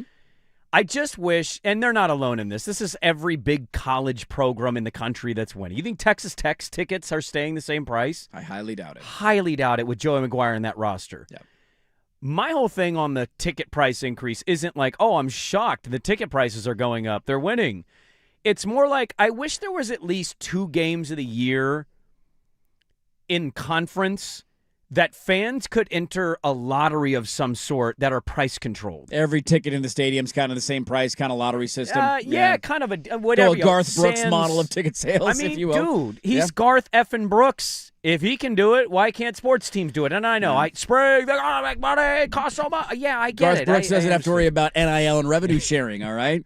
Does Oregon? I mean, they have people that donate. I know. There's this idea that Oregon has unlimited resources and can get anything and everything that they want at all times, and this just isn't the case. It's not the they case. certainly are well off. They certainly have more money than 98.9% of institutions in the country. This might be the most expensive roster in football this year. I highly doubt that, but I think they're in the some people are mix. projecting that it could be. Nobody has any idea. Everybody projects every year. I'm just saying because of the amount of people coming back. Also because of who they are and what the swoosh is on their jersey. Why are you yelling at me? Because it drives me nuts. There's this idea. I don't know. I'm not going to go down that road. This okay. idea that they spend $10 million more than anybody else. If Oregon could spend for everything that they wanted, they would land literally every recruit every year. Why didn't they get Jordan Seaton? He just wanted to live in Louisiana. Yeah, is that it? He's always wanted to be a Tiger. He just always wanted to be a Tiger. Tiger. Always dreamed about being. They were a finalist from coming out of high school, weren't they? I believe they were. Oh no, that's right. They weren't. That was Oregon. Oh, Oregon that's was right. That's right. He was verbally. I think Lane Kiffin sat him down and said, "Squeeze them damn things. Make sure you got two." Like there's this idea that you go get any player that you want. Then why aren't we signing every 5-star every year? Every guy that just isn't the reality. Oregon certainly has a lot of money. I am not trying to cry poor. I'm not trying to say woe is me. None of that is happening right now because I can already see the messages that are going to come in. Oh, here goes third again. But yeah, like you got to. Here we go, man. Here we go. You got to spend a lot of the revenue sharing stuff is up to what, $21 million a year. Now Oregon is certainly spending more than that on their roster, as is. I think a lot of schools are. Every legitimate Power 4 team that has a chance or is vying to win a national championship, like. They don't have an unlimited pot forever, and so this is part of the thing that comes with it. Right, there's no doubt. I didn't mean to derail the segment into you yelling at the void. All I'm saying is I wish that – because I think there's a way to do this where you're not losing money. I agree but with you you're also completely. not pricing out – It's also a business, and if people are willing to spend that for tickets, and they will. There's that. Right? It's They like a will sell it housing out. price. You could look at a house with- and say it's not worth that much, but if somebody's willing to spend that much on a house, I know it's worth that much. The other problem with football is there's only 6 or 7 home games That's a year. the tough part. It's not like basketball where you have 15 to 20 or baseball where you have 30 or It'd just be cool if sports in general. This isn't even Oregon. This is about all sports. Yes. And this is like, I know the cliche thing to say because it's never going to happen. It'd just be really cool. Well, single game Major League Baseball tickets. That's the one where I'm like Blazer game tickets, dude. They're not good. No. And go try. Me and my brother-in-law a while back. We went to. We didn't go. But we were trying to go to like God, what game it was? It wasn't even a good team. It might have been the Mavs. Okay. And Flag was playing. So you got Cooper Flag to sell. And he was like, because we've always longed for one day spending kind of a stupid amount, not a stupid amount, but a really good amount in sitting. Or second as row close or something, courtside as we can. And we're like, just for a night, go have fun. if there's been any run in Splurge. the era, it's this run, right? How bad are they going to keep being this bad? And even for that game, it was like to get within 15 rows, it was $380. And I'm like, both of these teams have a combined record of well below 500. Yeah. And so we didn't do it. So, and look, I certainly don't have as much money as other people out there, and businesses and sports will never do this. That is something that when this topic gets brought up for anybody, and now we have a local one, I wish they would find a way to say, all right, a couple of these, let's control this a little bit, and we'll put people into a lottery system. I'll be curious, and listeners can chime in on this because I don't know a ton of people who have season tickets, but I do have a handful of people in my life. And when I saw this story kind of trickled out late last week, I want to say I just saw it yesterday afternoon. I think Ryan first started to flirt with this topic, and he was reaching out to season ticket holders. Have you been affected? That kind of thing. Sure. I'm curious. Like, how many? Is there anybody out there that has seen this and said, you know what, enough's enough? I'm wondering what percentage of the fan base that is because this leads to the ugly truth A lot of the it. Reddit comments are that, basically. Like, I gave these up in 13. Well, again, when I comment saw sections this. are different than reality, right? Like, it's not the real world. What No, there's percentage? people saying they gave them up. Yeah, and I'm curious what percentage of fans actually did. Because I think Oregon is smart enough, and most teams are smart enough to know, like, we're raising it. We understand that there will be some fall off, but we also feel like we trust our ability to recoup those people. And that's the sad reality of it. There's a percentage that they won't lose. You lose even if it 8%. rises. Okay, Yeah. we raise it. All right, that's tough. But guess what? You host Michigan this year. Nebraska's coming to town. You got Washington in town. Like, Right. it's not a horrible home schedule. You're going to get Ohio State game every couple of years. Penn State's coming to town. Like, you're going to get those on the schedule. And so you're going to get people that are going to jump into the fold and say, well, I want to go buy season tickets now. Loaded third hour of the program. We might carry this over. Also, we got a Magic Hat Thursday, hour number 3, Dirt and Sprague, 105.1, The Fan.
Now,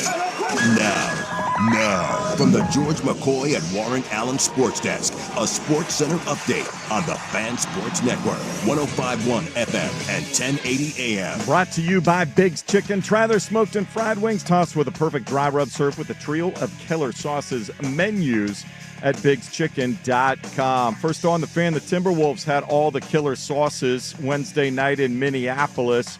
Julius Randle had 23 of his 41 in the fourth quarter, and they ended Portland's three-game winning streak with a 133-109 victory. Portland now wraps up their schedule before the All-Star break in Salt Lake City tonight. We'll see how bad the Jazz try to tank at 6 o'clock on KUMP Xfinity Channel 1016. Blazers 7.5-point favorites. The U.S. men's Olympic hockey team will take the ice for the first time today in Milan. They will face Latvia at 12:10 this afternoon on USA Network. Right now, Canada in action taking on Czechia. They are scoreless with 9 minutes to go in the first period. PGA Tours at Pebble Beach for the AT&T National Pro-Am. Each of the top 10 ranked players in the world are in the field. Round one starts in 45 minutes. Rory McIlroy will tee off at 9:24. Scotty Scheffler at 10:29. More sports scores and stories in 30 minutes. Jason Swigard from the George McCoy at Warren Allen Sports Desk. Hurt and missing work insurance companies acting like jerks. Don't call your mom. Call George McCoy at warrenallen.com. Recruiting with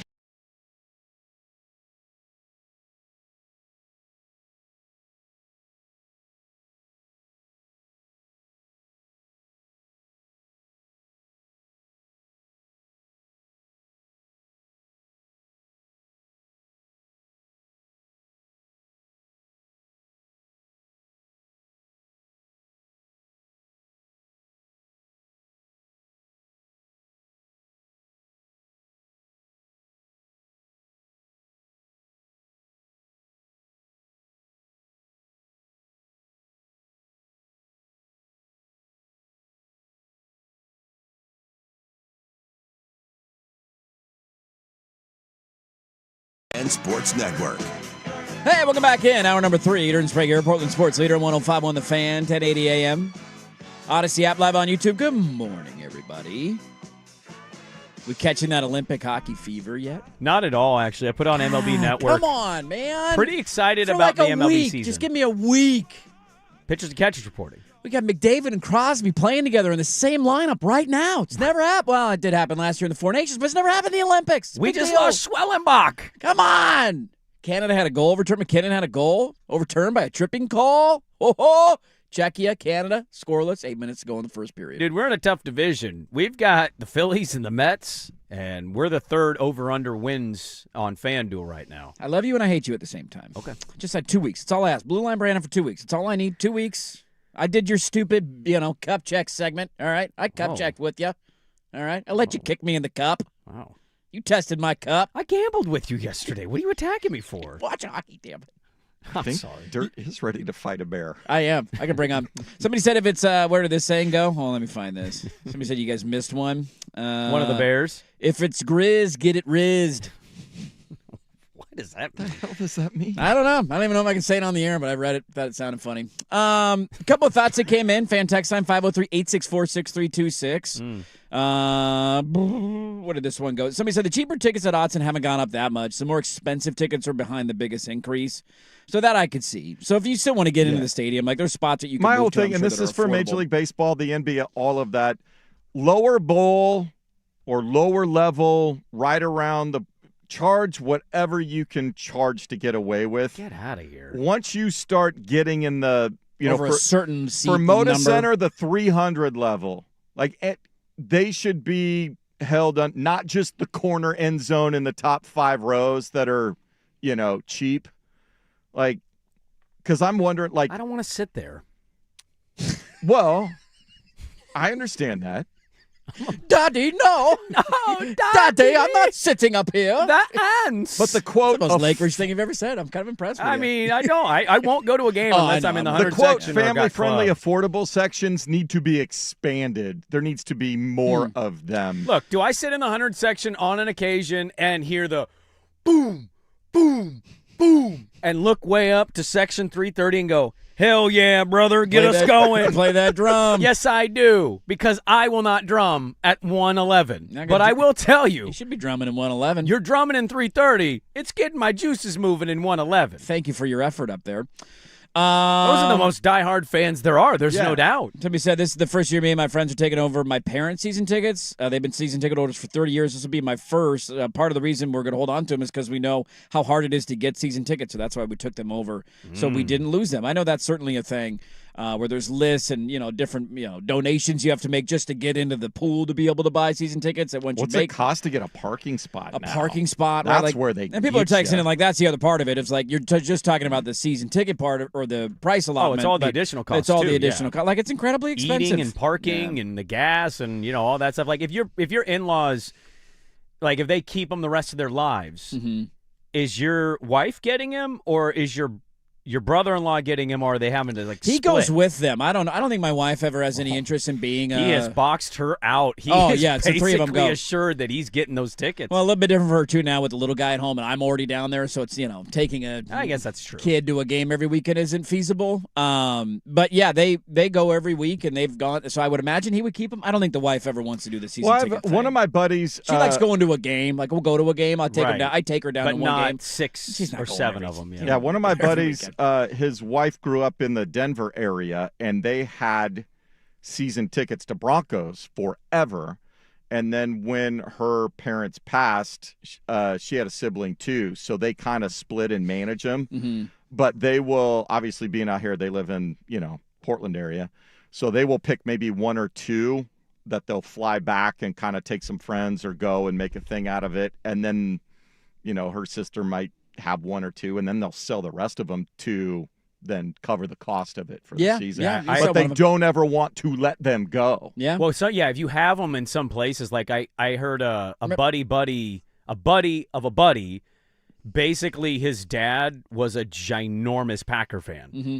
And he obviously handed that fandom to his kid. Well, his dad had applied his whole life for season tickets at Lambeau.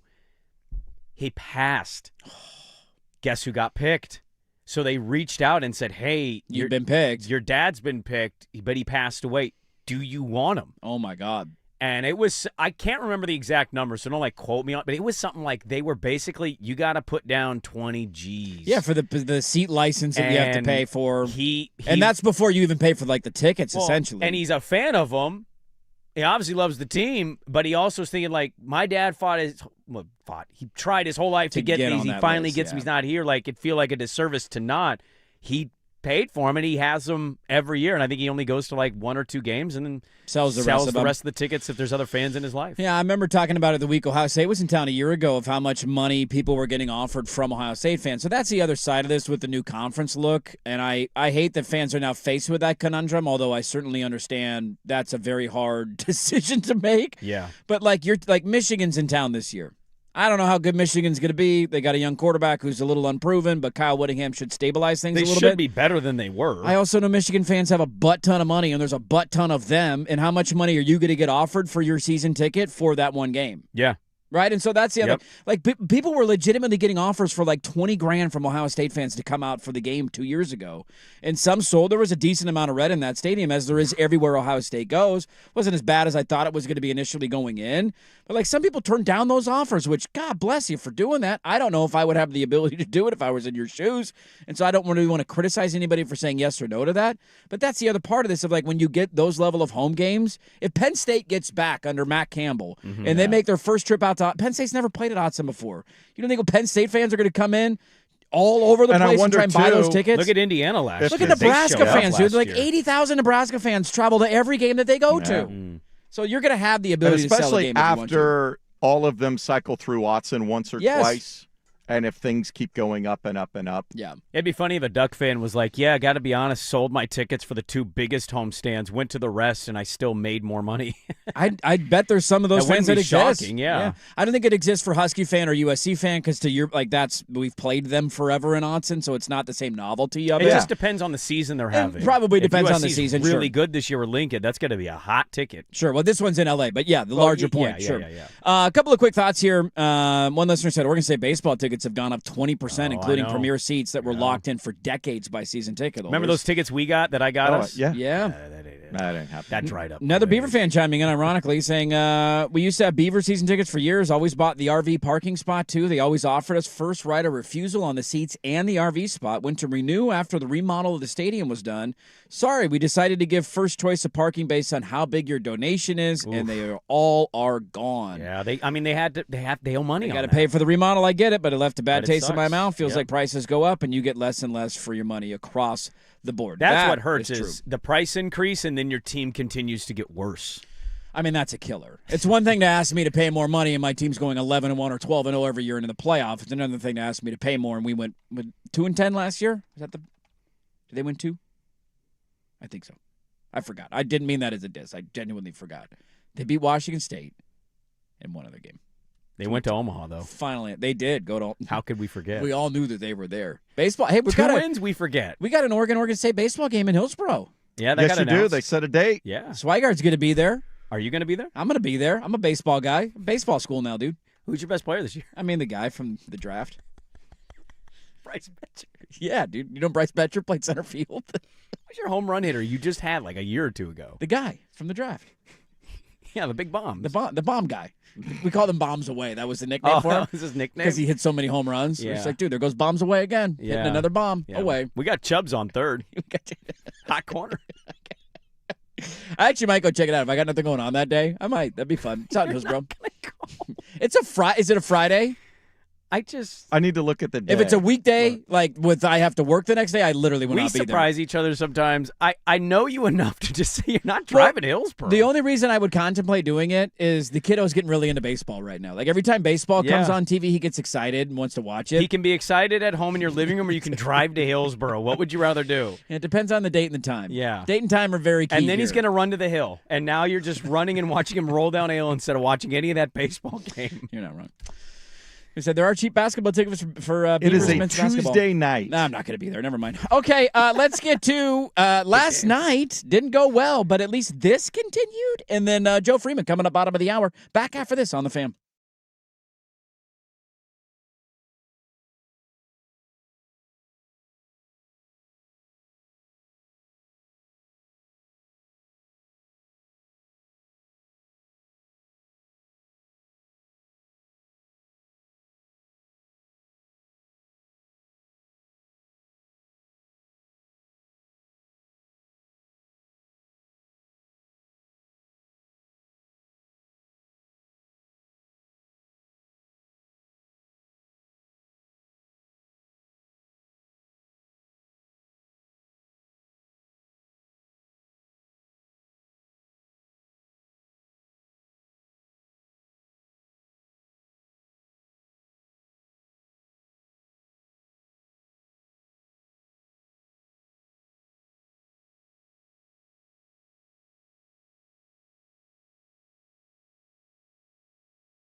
a.m. All right, Melrose, high stick there. We got a high stick there by Canada. What do we think? Huh? You know, by my definitions, that's a high stick, Bob. I'd call that. I'd take the goal off the board, but I don't know if they're going to do that. Macklin Celebrini, the baby, scoring the first Canadian Olympic goal. Oh. These Canada jerseys are They're sick. This is a great jersey off right now between them and Czechia.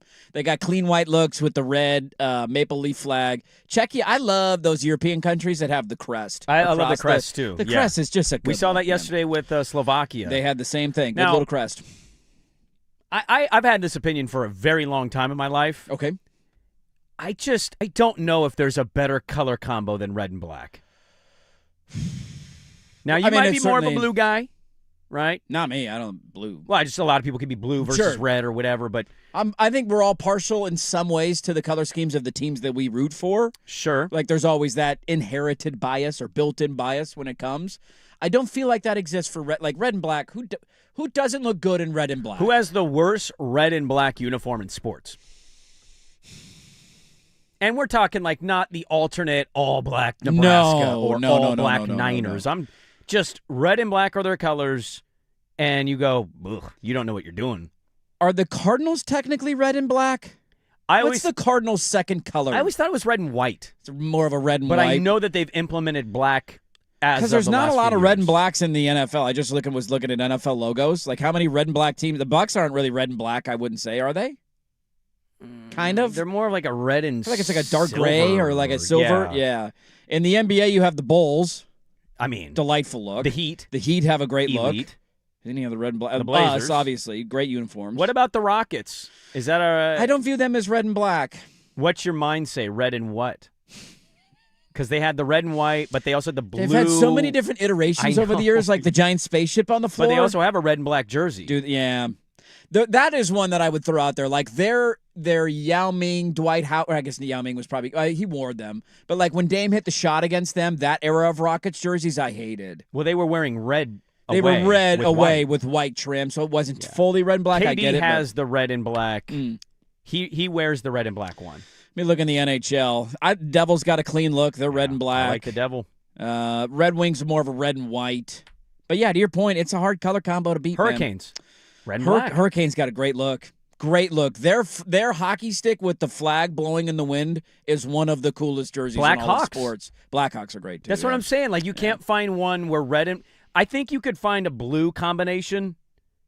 And I think, well, I guess you could say that about red. But, like, to a certain extent, I just feel like red and black is almost a can't-miss choice. I would make the same argument for green and yellow, but I'm also certainly biased. But I think all green and yellows it's just a clean, like the Packers I love. Obviously, Oregon, when they wear school colors, is beautiful. When they wear silver, they look stupid. The A's, I've always liked the A's jerseys. You're wearing green and yellow. Timbers right got a great look. Like I just, I like the green and yellow. Yeah, green and yellow is not a bad one. You just named a few teams there that I'm like, oh, yeah. Don't hate those. Now you got to actually wear green and yellow. That's part of the problem that my team doesn't always follow. Careful what you wish for. That was my lesson last night. Although I did enjoy watching him play because I enjoy watching good players play. And it wasn't like he did, lit the world on fire.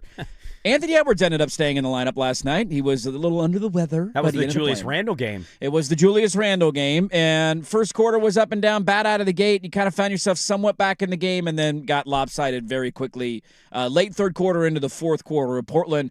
With one game to go, we're going to talk to Joe Freeman coming up here in a couple of minutes, so we'll get his thoughts on the team and where they're at and all that.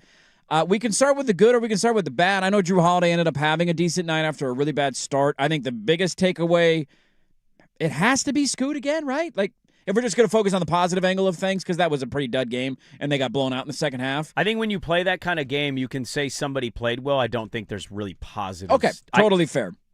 Scoot doing that, though, we're looking for a sample size here. Came back nice in the first game, doesn't play the second of a back-to-back. Really nice the other night in a win and against the Sixers, I thought, and then last night, in the first half, he kind of carried you offensively for stretches of that game. Knocked down a couple of threes. He's continuing to get to the foul line. Turnovers piled up a little bit on him last night, and that'll be a thing that he still has to clean up. But, positive's probably not the right word, but if you're looking for a non-negative takeaway, Scoot Henderson having a third good, I would classify game is nice to see. And I thought his assist numbers should have been better. These guys couldn't hit shots. Coincidentally, I thought their best stretch of the game, because they ended up getting blown out in the second half, I thought their best stretch came when Denny sat. Denny didn't have a good game in general, didn't shoot the ball very well. 0-7 from 3, 3 of 14 from the floor. But you had text about Drew and Scoot and like, hey, Scoot should start because Scoot was shooting the ball pretty well. And I just laughed because I'm like, it was literally in the midst of them having a little bit of a comeback, and it was when Drew and Scoot were out there kind of complimenting one another. He's going to go into the break, and we'll see what he does against Utah tomorrow, but he's going to go into the break at least with some confidence. Like, okay, I'm back. I'm still playing really well. Now he just needs to cut the turnovers a little bit. He had a couple turnovers in that game that were like, what are you doing? Yeah. But you cut that down, continue to do what you're doing. Everything else has been great. Your passes are perfect. You're reading everything. I actually think he should have been a little more aggressive. He had one where he kind of spun around a defender into the paint, and instead of just jumping instantly into like a little bit of a floater, he tried to go a little closer and he got blocked. Yeah. And so like those are the little read adjustments that he makes. But yeah, for the most part, if you're going to point to any positive, getting blown out by 20 points, I guess it's that. But they didn't play particularly well, and Julius Randle killed him. Randle killed him, and the game got out of hand late, and you had to wave the surrender flag and put in the Young Hansen minutes towards the end of the game and Javante Cook minutes towards the end of the game. Ryan Repair ended up getting into the lineup, so it didn't go great. You get Utah tonight, who has been a weird team, who's winning for 3 quarters, and then they'll sit guys, and that's a whole different conversation that we can get to at a later date if we want to. Yeah. But you got a chance to win tonight, I would imagine. Utah did win last night, so they're also on a second of a back-to-back. And a chance to either go in 26-30 or 27-29 into the break. Your spot in the play-in is mainly solidified. I think just when I circle things to keep an eye on the rest of the year, like Drew Holiday ended up having a good offensive night. I feel like largely, and maybe I'm oversimplifying this, since he's come back from his calf injury, he's had a really hard time offensively. Mm-hmm. Like there haven't been a lot of games where I leave, and maybe the numbers don't fully back that up, but there's been a handful of games where I just leave saying like, that wasn't pretty. Now he's ramping back up to speed. He's getting the minutes back up and all that. Of just, if Scoot continues to play good basketball, how do they handle this in the back half of the year? Because you could tell me the Scoot turnover thing isn't great, and he had 5 last night, and that's certainly too many, and I'm with you. He has a couple every game that you're just like, dude, what? He had one off a handle that he just got what loose are you doing, with it. He had man? one he caught, turned around, defender there, and he got surprised Right. by it, and the guy, I think it was McDaniels, just took it from him. Yeah, and you can certainly say minutes is a part of this, but you know how many turnovers Drew Holiday had last night? 6. Yeah. How many turnovers Denny had last night? Well, Denny's had 5. a lot of turnover So problems. those are your 3 Yeah. primary ball handlers last night. Denny had 5, Drew had 6, and Scoot had 5. Well, that was And the so story of their game. Their turnovers. you just kept turning the ball over, and they were dunking and transition in the other direction. Vik Krejci, by the way, a bit of an empty box score night for me. I don't know about you, but he kind of got it going in the second half. It felt like making some shots, but there hasn't been a lot of impact there yet. Yeah. Okay. 9 points per game guy from Atlanta. It wasn't like he came in off 23 points per game. We just looked at the 3-point percentage and said, great. 42% is pretty good. Yeah. I was talking with somebody, and I was like, I like that pickup by the Lakers. They got the league leader in 3-point percentage. They kind of rolled their eyes and then also bragged about Vik Krejci being in town. The same thing. Yeah, just if you're knocking down shots in meaningful moments, it's going to help you a ton. If not, he's kind of a abyss on the defensive end of the floor from time to time. But tough loss last night, 133-109. They got ran out of the gym in the second half and got an indicator of what a legitimate contender looks like in the Western Conference or just in the NBA who's playing their best player. And again, not even that Ant had a great night. He didn't do a ton. Julius Randle absolutely killed you last night. Absolutely killed you.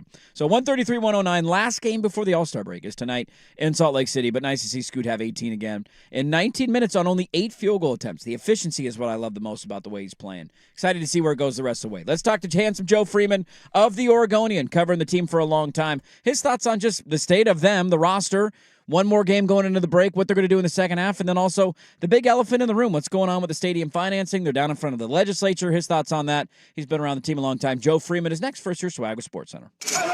Now, from the George McCoy and Warren Allen Sports Desk, a Sports Center update on the Fan Sports Network, 105.1 FM and 1080 AM. Brought to you by 808 Hawaiian Restaurant. Mixed plates like Grandma used to make. If your grandma were from the Big Island, Woodstock, Burnside, Beaverton, or online at ate-oh-ate.com. First on the Fan, Blazers offering little, if any, resistance to the Timberwolves Wednesday night, especially Julius Randle. He had 23 of his 41 points in the fourth quarter. Minnesota ending Portland's winning streak with a 133-109 victory. Final stop for Portland before the All-Star break is Salt Lake City tonight. They will take on the tanking Jazz at 6 on KUNP Xfinity Channel 1016. Blazers 7.5-point favorites. U.S. men's Olympic hockey starting up today. for both the U.S. and Canada. The Americans will take on Latvia later today. 12:10 is when the faceoff is on USA Network. Right now, first intermission, Canada getting a late first period goal from the youngster Macklin Celebrini, and they lead Czechia 1-0. We are about 15 minutes or so from the first group teeing off at Pebble Beach. It is the AT&T National Pro-Am on the PGA Tour, where all of the current top 10 ranked players in the world are in the field. Rory McIlroy will tee off at 9:24. Scotty Scheffler at 10:29. More sports scores and stories in 30 minutes. Jason Swigard from the George McCoy at Warren Allen Sports Desk. Hurt missing work. Insurance companies acting like jerks. Don't call your mom. Call George McCoy at warrenallen.com. Your home for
FM and 1080 AM. All right, Daily Ticker Time here on a Thursday, brought to you as always by us because we're awesome and we're excited to talk to the handsome Joe Freeman, covering the Blazers for a very long time. Back on the beat now, senior writer for the Oregonian, at Blazer Freeman on Twitter. Go give him a follow there. Oh, senior writer? Dude, he's Look a at senior that. writer. When you're around for that long, it's Yeah. well, one, it's in his Twitter bio, but Are you also calling him old? I'm not calling him old. He's a tenured professor. He Oh. can get away with what he wants. If he grabs something out of the Oregonian fridge, nobody's questioning it. It's he handsome Joe. Does he? I haven't seen handsome Joe in a long time. Does he have gray hair or does he dye his hair? How's your hair looking these days, Joe? Still hanging on, y'all. Amazingly, there's creeps of gray Okay. creeping in, Yeah. especially in the some of the beard region. But we're hanging on. I was blessed by my mother's young genes, so it's all her. Hey, You God, know, all thanks to the mom. God bless our moms out there. I found my first gray pube like 2 weeks ago. It was disturbing on many levels. I had to yank that thing out. You know, Good morning, Joe. that's a rough day. That'll set you back for, I'd say, a solid weekend, maybe 3 to 4 days. Yeah, you're He's going to exactly be on right. the IL for a few days. Jaron Jackson Yeah. Jr., by the way, just announced this morning, for those wondering for tonight, he's getting shut down for the rest of the year for knee surgery. That's a different conversation for a different time, but he will not be playing tonight. Joe Freeman, I want to start with the elephant in the room, and that is everything that's going on around the state of the organization and the ownership transfer. And are we losing a team, Joe? What's happening? Am I losing the Blazers? This has been, I mean, I've lived here my entire life, and I feel like I've heard this for 25 years now. What do we make of just everything that's going on? Dame going down to the legislature and the big elephant in the room about the Moda Center. Yeah, I mean, I don't think you're losing your team. I have remained steadfast in that belief, for always. But, with new ownership coming in, there is a high degree of uncertainty surrounding the whole thing by, every measurable, almost every tangible fact. Incoming owner Tom Dundon and his group kind of hold all the cards here. There's a 5-year bridge lease that gets his team to 2030 or whenever. And until there's a long-term lease, everything conceivably is on the table. But I would say as far as local funding goes, I mean, when are our wonderful political leaders unanimously on the same page and working this well together in tandem? It seems like all factions of our local, municipal, state government is working together to try to make this work. And so as far as from my perspective, it seems like things are going about as well as they could go right now. Tom Dundon did all of this already in Raleigh. When he purchased the Carolina Hurricanes, they were coming off 8 or 9 consecutive losing seasons. They kind of had a team that was a little bit on the rise. They were young and up and coming. And they had a similar lease situation, a short-term lease, an aging building.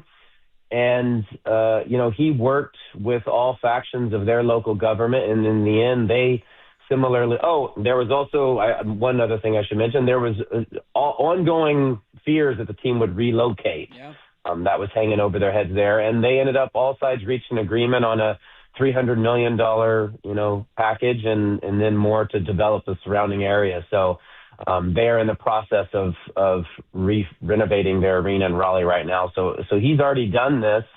I don't think the NBA has a desire to relocate the Blazers. So if all sides are on the same page and everything's working toward the same goal, then you'd like to be optimistic and think that things are heading in the right direction. Your first year back to the beat in a few seasons, I'm just kind of curious. I know there's actual basketball stuff to ask you. Scoot's made his comeback. But you have Dame behind the scenes. He's not playing, but he's pretty present. He was yesterday talking to the legislators about how important the funding is and the team and all that stuff. And now you've got this transition from the Vulcans to the Dundons and the Orange Chickens. I'm just kind of curious in general, what has it been like being back on the beat, going through a pretty unique experience? So you weren't there for the first time they were sold to Paul Allen. So what's it been like to cover the team? And then also you've got these side funding things while you have a new owner kind of transitioning in eventually, just being around the organization during this season. I would label it exhausting. Is how I would label it. No, it seems like there's always something going on. The very shortly after I jump back in, the ownership news happened on opening night. The Chauncey stuff happened. It's just kind of a revolving door of nonsense. But the product on the court has been a lot better than I haven't been in the weeds since before COVID, or since the bubble. But the product on the floor has been a lot better. I would say the team, is mostly a fun team to watch. They play very hard. As far as if I was a Blazer fan, I would feel good about the direction of the way things are trending. But yeah, all the side stuff has just been a lot. It's funny how we even list that line of questions and we forget the head coach was arrested by the FBI after the first game of the season. It was so long ago, it kind of flies under the radar now. Joe Freeman is our guest, at Blazer Freeman on Twitter. Go give him a follow. Senior writer for the Oregonian, covering the Blazers. Again, find all his great work, OregonLive.com, and at Blazer Freeman on Twitter. Yeah, you mentioned the optimism there. Like, it certainly has been a step. I think people will debate, well, what kind of step, how big of a step, how far of a step, all that. They've certainly gotten better and become more entertaining this year and seem destined for the play-in. What did you make now in the rearview mirror a week later of the Vit Krejci move at the deadline, a flurry of rumors, and hey, could they be going after something else? And then nothing happening, and then that added on top of the idea that they're going to have some roster decisions to make here. Caleb Love essentially not dressing for games. I think he's got 5 or 6 left. City, obviously, nearing that limit as well. Robert Williams, an expiring contract. What'd you make of their lack of activity, if you will, around the deadline and only getting Vit Krejci? I like the move to get Vit. I thought it was low-key a very, very good move. He's on a very team-friendly contract. He's got skills that I think can still be developed even more. He brings, this is the last place shooting team in the NBA, worst three-point shooting team out there, and they added a very good three-point shooter, and so that helps. I've also been kind of impressed with his effort and length on defense. I think he's kind of an underrated asset there, and I think there's some more to a lot of untapped, potential there with him. So he kind of also fits in their timeline with all their, players and their age and all that stuff. As far as the inactivity, look, we live in this world where everybody's following these air quote rumors and insiders, every day before the deadline. Did you guys actually think that they were going to get Giannis? Was that something like that you really believed? If you really thought that, then I guess you would be disappointed. But otherwise, I don't, there was never any, links for them to anybody of substance. It seemed to me like Milwaukee was just mining the market for information, setting a foundation to make a move this summer, which seemed to be the most likely option if they make a move at all. And so I think generally speaking, the Blazers hold a lot of cards with all those picks, that they could dangle them to get someone else this summer as far as a trade goes to help push them a step further, or they can just keep the pieces and use them down the road. They hold a lot of cards with that. So I was never one that really thought they were going to get Giannis. And as far as, if fans thought they were, well, I guess that would leave them disappointed. But yeah, I don't know. The deadline is not my favorite time of the year. I think there's a lot of hype for a lot of nothing. And, there was a very active deadline around the league.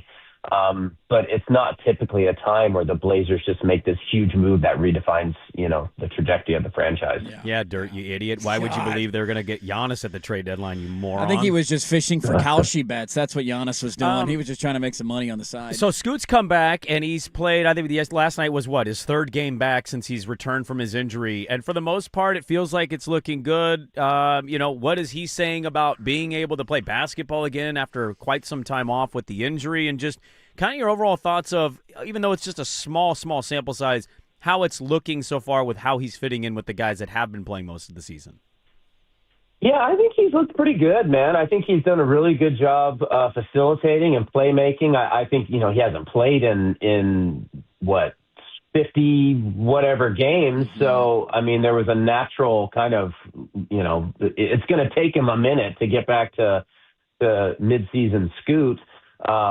but he's shooting more threes than I thought, which is, I guess, the biggest surprise I have. I think he's attempted 15 threes in 3 games. But I really like the way he's running the floor and kind of commanding the ball and, put him alongside other ball handlers, Denny and Drew. And I think the Blazers have a lot of guys who can facilitate and create now. I think we do need to see him improve his shooting. I don't think that's a big secret, but heck, he had 9 assists the other night. So, I think he's bringing an element. Let's not forget, this is a team that played, 2 months without a point guard, which is just absolutely ridiculous. And, kind of going back to something you guys had hit on earlier, which is, the team has taken a step forward. Have they taken a big enough step forward? Well, they played 2 months without a point guard. They for a while there, had the worst injuries, luck in the NBA. They played a couple games without a real center. They've kind of seen it all, including, having their all-star miss, 9 of 13 games or whatever. And yet here they are, roughly around 500 and right there in the thick of the play-in tournament. So it would have been interesting to see how good this team would have been had they been healthy, all season, because you think back to those first couple of weeks and you never know if that's fool's gold or a taste of what's to come, but it was a team that played a really fast brand of basketball, a really fun brand of basketball. They pushed the pace. They applied relentless pressure. And then right around Halloween, bodies started dropping right and left. And so we never really got to see the full, taste of what this team could be. But they do have a lot of weapons and they have a lot going for them. So it'll be interesting. They play the easiest schedule in the NBA over the final 30 whatever games here. So. Look at level-headed Joe Freeman. Bring in a level of discourse to the conversation that is not often seen in sports talk radio. We like yelling, but this is a level-headed approach that I can appreciate. Let's get to the most. I will yell. Do you want me to yell? I will. What's pissing you off about the Blazers right now, Joe? What's just grinding your gears right now? The All-Star weekend. Well, let me ask you that. Why is that grinding your gears? Are you going to go and he can't have a vacation? You got to go. I didn't think about that. You got to go too. He covers the team. Where is it, in L.A. this year? Yeah. It's in L.A., yeah. I have never been a big fan of the All-Star festivities. I mean, maybe fans love it. I never really loved it as a fan either. I guess when I was a kid, I liked the dunk contest, but it's not very high-level basketball. It's just, don't get me started. This segment is kind of grinds my gears. We got the segment's kind of turned into like, hey, this is really good for the team. Everything else around sucks. Everything else I hate sucks, dude. We did there. We got him, boys. We got him. We got him to get out. Well, I'm sorry. I was getting ready to ask you, what are you going to do on your All-Star break? I didn't realize you had to go to L.A. I didn't even think about that. I forgot we had guys in the weekend. We got guys playing. Sore subject. Yeah, there's something every day. If you didn't have to go to L.A., what would you do for your All-Star break? Oh. Well, I have family coming into town, so I would hang out with my family that's coming into town. Why did you bring that up? I know. Why'd you do that to him? Yeah. It's bad. Are you a big romantic guy for Valentine's, Joe? You and the missus? No. One of the things, and I don't mean this to sound bad to all the wonderful people who love Valentine's Day out there, so please don't misconstrue this to all the wonderful folks out there, but one of the things that I love most about my wife is she couldn't give two you-know-whats about Valentine's Day because, quite frankly, it's a Hallmark holiday that was created to make money in a capitalist society. You know what really grinds my gears? I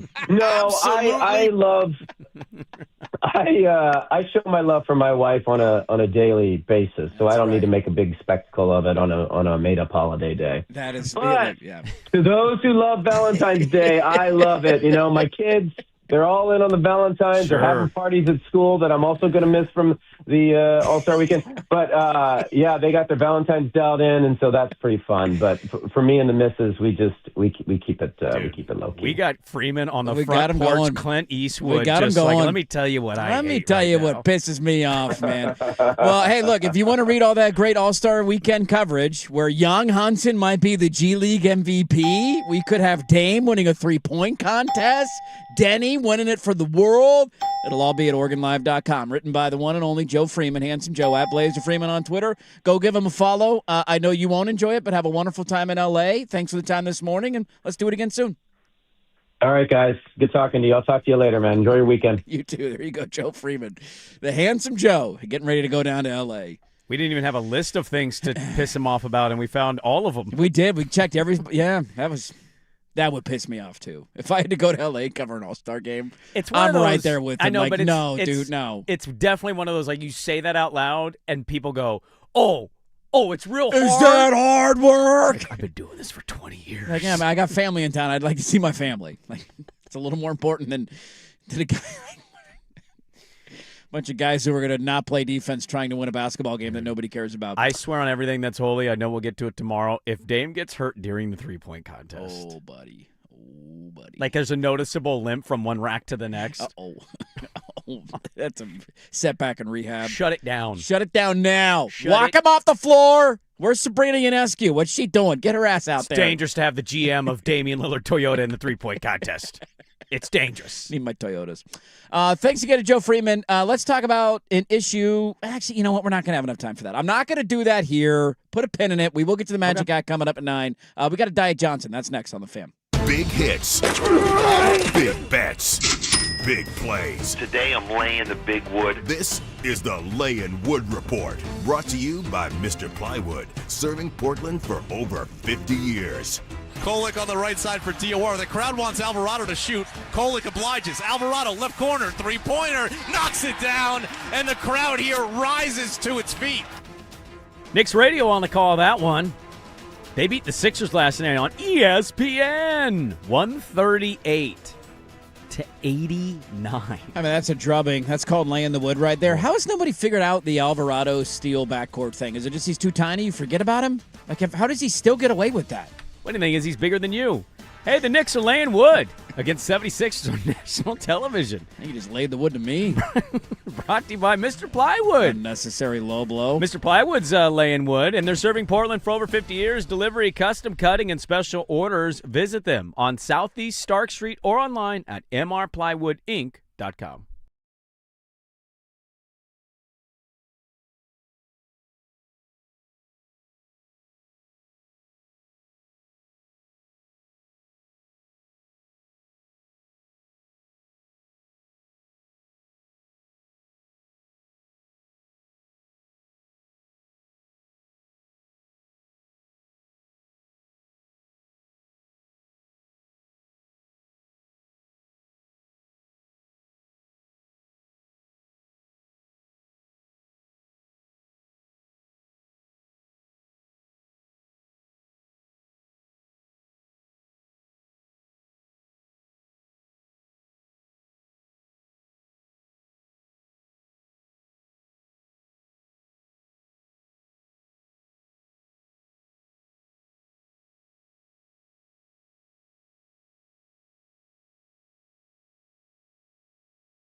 1080 AM. All right, Magic Hack coming up top of the hour. All glued to Canada, Czechia right now, 2-0. 10 minutes to go in the second period. USA playing today. Let's go. Light it up, boys. I'm not going to get to the massive issues surrounding your sport right now, although everybody keeps coming up with different theories on how to fix it. Jaren Jackson Jr., by the way, is undergoing surgery after getting traded to the Jazz. Yes, apparently they found, or Of what course they they did. say, they Of found a course. growth in Yes. his left knee Yes. with MRIs post-trade. Out of nowhere. Came out of nowhere after his physical. Nothing showed That up. is And what then the Utah Jazz release Look at that. indicated. So I don't want to get to that right now because that's a bigger topic than is fitting for a Diet Johnson segment. But it ties into the other idea of tanking. Now, this is always gets thrown out of like, how do you fix the NBA? We do this segment like every other week. I feel like this. I've already fixed it, but they're never going to take my ideas. Oh, what's your idea? How do you fix it? Shorter season, just basically one game a week. Yeah, Premier I League? would do 65 games, 58 games, couple games a week at most, so you build up for games every week. So you Saturday space out. nights or what? Friday nights. Figure or it whatever. out, yeah. And then players can't complain about being tired. You should be fined as an organization with load management. You fix your playoff games. First round's best of 3, second round's best of 5. Conference finals and NBA finals is best of 7. And you should flatten the odds from the 7 all the way down to the bottom. Regardless of making the playoffs or not making the playoffs. The top 4 of the play-in get better odds than all the teams below them. So the teams who just missed the playoffs have the best odds at the number 1 overall pick. You either flatten 7 down or, Okay. you say 7, 8, 9, 10 statistically get better odds than the truly Interesting. god-awful bottom-tier teams. So you could have legitimately a 7-2 matchup in the playoffs, and that team has a better chance at the first pick than the worst team in the NBA. Than the Utah Jazz, yeah. Yeah, it's because they tried to do the flatten odd things a couple of years ago, and I don't feel like it's had any impact on tanking.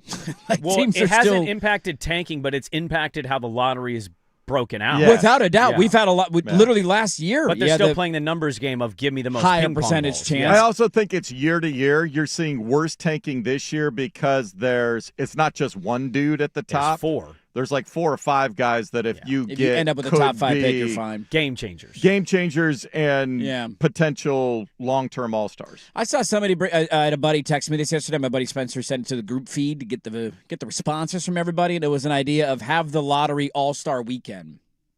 I don't like that. You don't like that one? I'm not like super against a lot of good ideas right Sure. now. I just don't know if I love that one. Yeah, because the argument essentially, it was a podcast clip. I'd never heard of the podcast before, but we're all doing this. How do you fix the NBA topic around sports media right now? Well, they need some fixing, and it was essentially like, look, teams are already tanking. Like tanking's happening already, but like the Jaren Jackson Jr. thing. If Utah knew this weekend that they were drafting 2nd overall, and maybe the argument is they wouldn't play him either way because they don't want him to get hurt. But you could also sell the other side of it of, well, now they have no incentive to lose games and they want to build up some chemistry and some confidence and have some optimism going into next year. Maybe you get teams that are playing for things but you can't, in the back half of the year. So look, there's no right answer there. I certainly understand the criticism of it. What they're doing right now, they tried to flatten the odds, and the odds have broken out to say that it doesn't mean as much as it used to have a top 4 pick. We have had, I can't remember the numbers off the top of my head, but there's a lot of years where that 7 to 12 range or 7 to 11, whatever it is, ends up being the team that gets the number 1 overall pick. We're literally in a year that out of a year where it happened with Dallas. Dallas got 1 and they were the 11. And Atlanta but got it will the year never prior, they were change. 10. And it will never change though that teams are always going to race to the bottom and say I'd rather have a 15% chance or whatever the top odds are. And so the flattening certainly has not worked. But the NBA, this is an existential crisis that's on their hands, and they got to figure it out. Yeah, I mean, I know this has been going on for a while. I understand the other side is like, why is this always the topic? Because legitimately, it's a problem. It's a problem. And I've called Rob Manfred the Michael Scott of sports. I think he is in no way makes any sense, but he has had the most success being a commissioner so far. You can think whatever you think about him, but every time he has done some tweak, when has it not worked? Yeah. I mean, all the stuff you didn't even like. Runner on second in extra innings. I find it pretty cool. Like, we instantly have a runner in scoring position, and now we're not for 4 hours risking having an 18-inning game. The pitch clock, absolutely been beneficial and great. I wouldn't be shocked if there's a salary cap that emerges eventually out of baseball if the Dodgers three-peat. Yeah. That's going to change everything. So it's like he is at least willing to say, no, this has got to change. We're doing something different. This has to evolve. Like, the basketball is the only one not. Hockey's made changes. The Massive NFL makes changes every offseason. Baseball's made drastic changes that old curmudgeon-y guys don't like. Yeah. Like, at some point, you got to stop caring. Like, I heard the Nick Wright one went kind of viral yesterday, the black versus white. That's already been thrown out as a jokey thing. To me, the only good idea he actually came up with that I thought was interesting, do you flatten and say dunks are worth 3? Because people clearly hate the style of basketball being played. To re-incentivize the other direction. Yeah, to just not have 83s in a game. Yeah, some say him to go dunk. Because people complain, you shoot 38%, you shot 62 threes. Like, that's not fun to watch. Okay, great. You don't like the style of play. What if you did stuff like that? Yeah. Be creative, think outside the box. It's okay. They've got to do something, dude. You cannot continue to sit on your hands and brag about how Spider-Man can be on the court with Victor Wembanyama. That's not a winning recipe. He's webbing that ball, though, dude. Webbing that ball. We got a lot to get to in the final hour of the show. It will start with the Magic Hat. What's in there this week? Find out next on The Fan.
Now, from the George McCoy and Warren Allen Sports Desk, a Sports Center update on the Fan Sports Network, 105.1 FM and 1080 AM. First on The Fan, Blazers will try to end the first half of the schedule on a positive note after getting knocked down in Minnesota, 133-109. Julius Randle had 41. But they're in Utah tonight to take on the tanking Jazz, who just announced Jaren Jackson Jr. will undergo surgery to remove a growth in his left knee and will likely miss the rest of the regular season. 6 p.m. tip on KUMP Xfinity Channel 1016. Blazers 7.5-point favorites. U.S. men's hockey getting underway with pool play today. Canada right now leading. Czechia 2-0. Mark Stone adding a goal in the second period for Canada.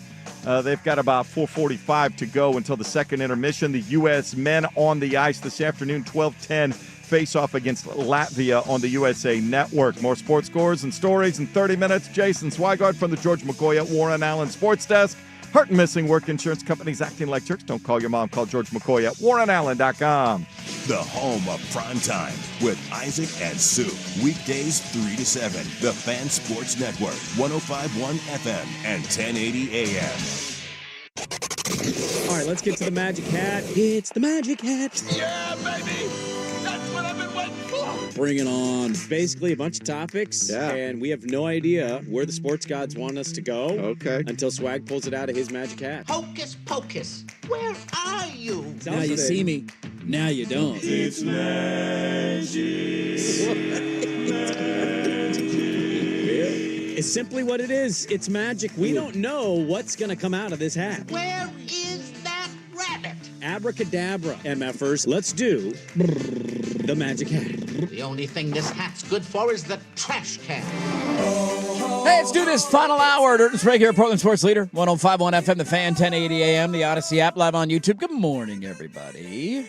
Lots to get to in the final hour of the show. Blazers' final game before the break. Shout out the Hoggies. One more to go in Salt Lake City. We got Olympic hockey going on. Catch a fever. Let's start, though, as we always do. We actually haven't talked about one of the bigger stories we talked about after the show yesterday. We haven't got to it yet. Do we have a big debate? Not a debate, but we had the Australian football game date leaked. When are they playing? Maybe we'll get to that. Maybe at 9:30. We'll see. Time will tell. Yeah. I thought Jesus it was takes the wheel. It's Magic Hat time. The Finnish ski jumping head coach got sent out of the Olympics for an alcohol-related incident. Wait, what? I didn't see that. Yeah. The Finnish skiing coach was getting hammered? The ski jumping. coach? A lot of controversy. We had Dude, the injecting injected in the things, making the suits bigger. It's okay. My NFL team couldn't stay healthy this year. Let's ship them to Australia and come back on one extra day of rest to play week 2. Long ways away from the substation. You got that going for you. You just got to deal with sharks. That's all. Yeah. Scorpions. That I might. You purring to go? Yeah. This one would be mine, boys. This one would be mine. Now, I want to get out in the front end of it and say that. Yeah. So about a week ago, my wife, we had a free weekend. We didn't have anything going on with basketball. There was no tournament. Mm-hmm. And she was like, hey, let's do something. And I was like, cool. And she brought up this event, and she goes, would you go to this? And in my mind, I'm like, what? No. And I was going to go because it's like, the family wants to maybe go. The event in which I speak of is at a hotel lobby. Hotel lobby. Like a DoubleTree. Think a DoubleTree. Okay. It's this where they would have like some sort of corporate seminar. Kind of, yeah. Thing. Some of that. Like when we filmed our Pac-12 Network 12 greatest players in Oregon and Oregon State history segment in the bowels of a hotel. Off Airport Way, yeah. Think of that. Except this was a cat show. What kind of cat show are we talking about? Hey, man. That's a big pussy right there. That one is a fluffy one. That one's the ugly one. Like a beauty show. A cat beauty show? It wasn't described like as a best in dog for cats? It's like a best, worst, and weirdest and okay. It's not the Westminster Dog Show you were going to. Do they have one of those for cats? I don't know. I don't know. They did an Anchorman. They did. But the wife could tell that I wasn't like super. Why did she want to go to this? She was just thinking of things that we could go do. The family loves animals. Obviously, I got a farm at my house. Yeah, you do. Now, thankfully, we ended up, the daughter made plans with her friends, and the youngest had plans. Like, we ended up not going to this, but like, I was just. Going to a cat show, huh? That's my weekend? It's not my kind of cat show.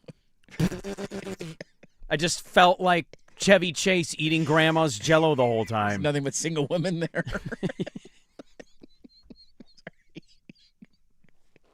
Cat show? Cat show. at a DoubleTree lobby. Dude, somebody's getting killed, man. Something bad's happening there. It's a front for something. I just was like, no. How do you even advertise that? How do you even find out about that? Like Dude, a I don't link know on Facebook? where she saw Was that. she clipping the ads in the newspaper? How do you find out about Thankfully, something like she that? realized not going to happen. I was like, yeah, that's a good. She goes, you should invite your mom. So I called my mom, and my mom's going through some stuff. And I'm like, Brandon? Yeah. And I'm like, hey, Mom, we're going to a cat show. And she's Kit like, Ketchup. She goes, Go see Kit Kat. a cat show? Cat show. What? I got to pay to go to this? I'm not going to lie now. At this What point, did they charge? Did you get to the Yeah, point what was where it? you had to- $15. What? $15 per person. Okay. Per person. That's less than the cost of a movie ticket That's right $60 for the family, But, $75 if yeah. you're Dude, paying for your mom. Tell me about it. I Yeah, was doing things the you- math. I'm like, what? How many things can you buy for $75? You get like 3 ribeye steaks for $75. We don't get to taste this thing? That's a lot of money. Now I'm a little upset that you didn't go, to be honest, though, because the content would have been really good. She mentioned Like it, the actually. She follow-up. goes, if you go, could be content. And I Yeah. was like, already is. That's it. Yeah, I can find a lot of Save it content for the for free. Magic Hat. Already All right. is. Good start to the Magic Hat. I like this. All right. Not a medal-worthy effort. Mm. This is mine, kind of a leftover from previous. But did you know there was a epidemic of issues of Olympic medals initially when they started awarding them, and as the Olympians would get on the podium, they would get usually they're pretty, tame, and then they play the national anthem of whoever wins the gold, and then the party's on, they get pictures, they start jumping up and down. Well, the medals were falling off of the lanyard. The ribbon? Off of the necklace? Yeah. Yes. So they were just dropping and losing them? They were dropping them, they were breaking, they were chipping, they were But they're losing not them real, in the snow. like, isn't it spray painted? Like, we found out it's not actual No, gold. well, not all of it. And I don't know if you've seen, these ones are thick. They look How like are they not hockey actual pucks. gold? On the outside it is. Do you not remember that story? Not No. the inside. It's like 20% gold. That's bogus. The outside is covered bronze, silver, or gold. It's not even and a then- gold medal. No. Anyway, so it was pretty. This was like the biggest, like, what's going wrong at the Olympics story. Yeah. So this was an issue, but they have fixed it. So my kids go to an ortho, and his dad, I believe, played for USA and has a medal. Like the Actual ortho gold has medal. merch Is that Dr. all Dissinger? over it. I'm not naming names, buddy. God, Swigard. Yeah. Was it a good story or a bad story? Now he can't. If it's bad, he can't finish No, it. there was nothing about them. No, Like, this they've ain't been- Dr. Skeeter. There's a lot of cool merch there. And I'm like, I'd buy that from him. Buy that from him. Buy that I from got him. my braces put on by Dr. Dissinger. Well, it's now his son. Yeah. Right. And Pass it down in the family. Yeah. Been around a while. But he was an accomplished basketball player. Okay. Yeah. And his Olympic stuff is on there. 19. Is it 60? 60-something, yeah. Yeah. And I just look at it and I'm like, this is cool, but I think I've reached a conclusion. This is going to be maybe a hot take for you two Olympic weirdos. I think saying you're an Olympic gold medal athlete, way cooler than actually the medal. The medal is an overrated thing. You know why? This comes back to a conversation we had after the Hood to Coast. The medal is not like you want to give me a trophy. I'd rather have a trophy. I'd rather have a ring. I'd rather have something that I could. You're never wearing a medal. I'd rather have a medal than a trophy. Well, there's only No one way. trophy. They're not giving everybody Why a trophy. not? Give everybody a trophy. Everybody on the. They don't have enough money in the IOC. Yeah, I he think. got you there. He got you there. I think They're really strapping, pinching pennies. No. I'm the president of everybody. I think athletes would rather have, because then you give them a trophy and you're still at this ceremony. Either and now way, I'm you're not holding- doing it. I'd rather have a ring if I were an athlete. I would wear a That's true. gold ring Yeah. more because you're not going to wear a net. You don't wear your gold medal. Well, Nobody ever use- wears it. No, only Use for like Dissinger. Do you think publicity, Dissinger's media. wearing the medal, or do you think he's talking about the accomplishment? Yeah, he's talking about Yeah, it. I You just- But frame if you it gave or- him a gold medal ring, is he wearing a gold medal ring while he's fixing your braces? Well, also, Maybe he is. all gold medals are not the same gold medals. No, they're No. not. Totally. You could be the long ski gold medalist, and I don't care about your gold medal. Oh. Jesse Owens, I care about your gold medal. That's a much different gold medal. Sounds like you're segregating against gold medals right now. I mean, we all do. Yeah. Do we not? Ice Muhammad dancing. Ali sells you a gold medal. You care more about that one, don't you? You mean Cassius Clay? Cassius, thank you. Yeah. Yes. Thank you. Right. Thank you. No. However, the officials have fixed the problem. What they found was, and I didn't know this, and I don't know if this is a IOC law or an Italian law, but there's a mechanism that will release it because there's some law that to prevent possible choking, have it being used as choking. I mean, they get kinky at the Olympics. There's no doubt. What's going on in the village now? Huh? So the automatic release thing, they needed to set the tension a little bit more. So if people were excited, jumping up and down. That sounds like a blatant. Does that not sound like a blatant lie to you? We made it cheaply and we're pinching pennies. And I don't know. That's why your medals are falling apart, but we're going to do it under the rules. They identified on Monday the issue stemmed from the medals cord, which is fitted with a breakaway mechanism required by law. Some System might want design, it to get tighter. Release automatically if pulled with force to prevent the wearer from being choked. Yeah. However, it led to problems. American downhill champion Breezy Johnson, her gold medal fell off the ribbon when she jumped up and down. But they have said they will totally either replace it or completely fix it so that the athletes. So, yeah. I mean, I think I knew this story, but absolute hogwash that those are not 100% gold, silver, or bronze. Like, they make them skinnier and make them one. It was a Summer Olympic story a while ago. If you fall on hard times later in life and you have a gold medal, you should be able to melt that bitch down and make some money out of it. Have you seen the price of an ounce? Melt the gold medal Have you seen the price of an ounce of silver lately? Yeah. I mean, now all of a sudden you're not mad about winning a silver anymore. That's a hell of an accomplishment. I'd argue you want copper. It's only going to keep going up. Copper prices have gone through bronze. the What's roof. bronze worth? I don't know about bronze, but I know metal and people are worried about copper being stolen right now. One more? We doing one more? No, let's go and come back. Call timeout. Okay. Right. Quick TO. Quick TO over here. Swag's magic tends to go really long. Yeah, I haven't even had a submission yet. I got 3 things in there. We only purred and we medaled. That's all I got. I got nothing. So we'll see if I get locked out on the next segment as well. More Magic Hat on the Fan.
One more segment of Magic Hat, or is there two? I had a thought bubble during that, too. Do we want to implement like a PTI-style countdown? Yeah. Dos minutos.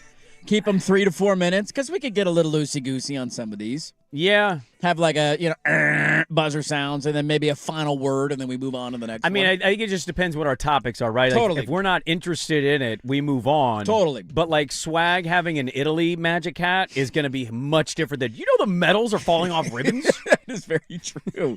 Very true. All right, what else we got, Swag? No loyalty. No loyalty. No loyalty. These hoes ain't loyal? No. James Harden, not loyal, doesn't care about your thoughts on loyalty. Take a listen. And the whole quote-unquote loyalty thing is, I think it's overrated. You know, I think this is a business at the end of the day, and it's a lot of money involved and a lot of decisions that has to be made. You know what I mean? So, you know, like if a player isn't producing, or if you don't see him in the future, or, you know, front office, some of them have to do like a job and want to keep their job, you know, so they got to feel like they got to do what's best for, you know, to keep their job, and they trade players. Or if a guy isn't happy and he wants to be traded to somewhere else, then it's a problem.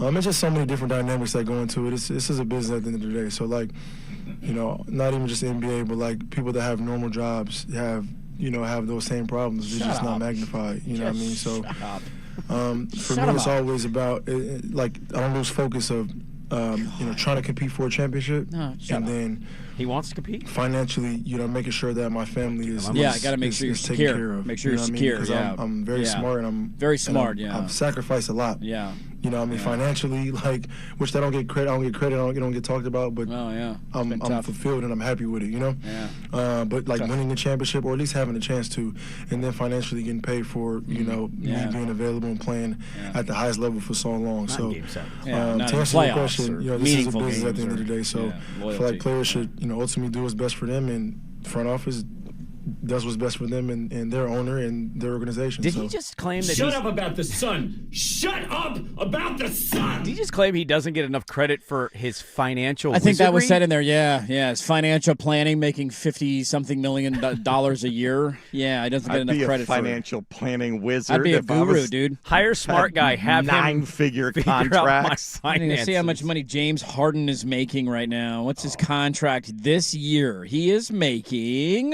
Where's Harden at? $400 million? Oh, has to be in his career. Yeah, in his career? He is making $40 million this year. $40 million. So, it's 25% of the league cap. This is a true statement. It just, nobody gives a you-know-what because it's James Harden who said it. He's right. Like, if Draymond Green wanted to say this, they floated Draymond out in trade scenarios. Well, and they he denied that. Of course they did. But he also did interviews. I saw a couple of them where he's like, dude, I get it, man. Like, we've had a hell of a run. If they part, like, I get, like, it's a business. They got to only move one on. Steph Like, in that there's only group. one Steph. Yeah. Like, I understand where my role is. I thank them for all the things that they've done. Like, he handled it really well for I hate Draymond Green. That's a guy that I will listen to talk about loyalty. Yeah. James Harden, just shut up. All right. Dad powwow. Okay, this has been in for 2 weeks. Been eagerly awaiting for this to happen. I'm still searching to get to my first contract extension as a father. We're still on the rookie scale deal here.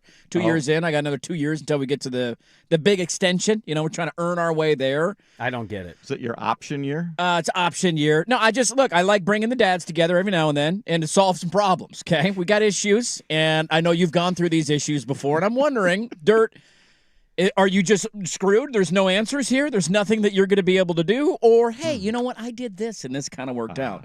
So I got and if you're a dad out there, dad powwow, all the dads, please come together. Turn your radio Or the mommies. Or the mommies, too. We like the mommies. I got a double-prong issue going on right now. Twofold, okay? Number one. Love the mommies. Number one. Is bedtime ever going to be a reasonable stretch to get down for bed? Am I just screwed? How long am I screwed for in that regard? Wait, are you talking about like how long it takes? It's an absolute like my house from 7 to 9 p.m. It's an absolute war zone. It's a war. I'm on the Brush your front teeth, lines, put dude. your pajamas I'm in on. Vietnam right now. Yeah. I'm taking shrapnel. I need. No. Does it get any better? Nope. Okay, thank you. Number two. I feel like this started earlier because he just did turn 2. You got to flip it on him, and what you do is eventually Flip it on him. No, Please it's not the explain. How do I bedtime. flip? I'm going to bed. You stay away. You're staying up all night. No, you're dragging their butts out of bed. So if they stayed up late or whatever, it doesn't matter. It's school time. Early in the morning. You're going. His kid's Okay, 2. we're not going to school yet. We're only 2. We're not Well, quite there His yet. two, and he's gone at 4 a.m. What do you want him to do? The wife's then pissed because I woke him up. Now she's got to get up with the kid. Okay, No, that's hold just on. a battle. No, Okay. from two to 5 or 6. It's just I need a more battle. information. And Okay, what do you got? What you can't just You're not gonna vaguely say win. this. What's the struggle here? Literally everything. Everything to get. Everything is no. Everything is one more this, one more that. Yeah. Not brushing the teeth. Not putting the PJs on. Does he Put brush him his down. own teeth? He does brush his own teeth. Yeah. Okay, I want Toothbrush advise you. usually ends up getting thrown after about 27 seconds, but you know. I'd advise you to also brush his teeth because Oh, kids if are you can get into terrible at his brushing. mouth, yeah, please feel free. If you could pry that thing open with pliers, go ahead. buddy. There's ways. No.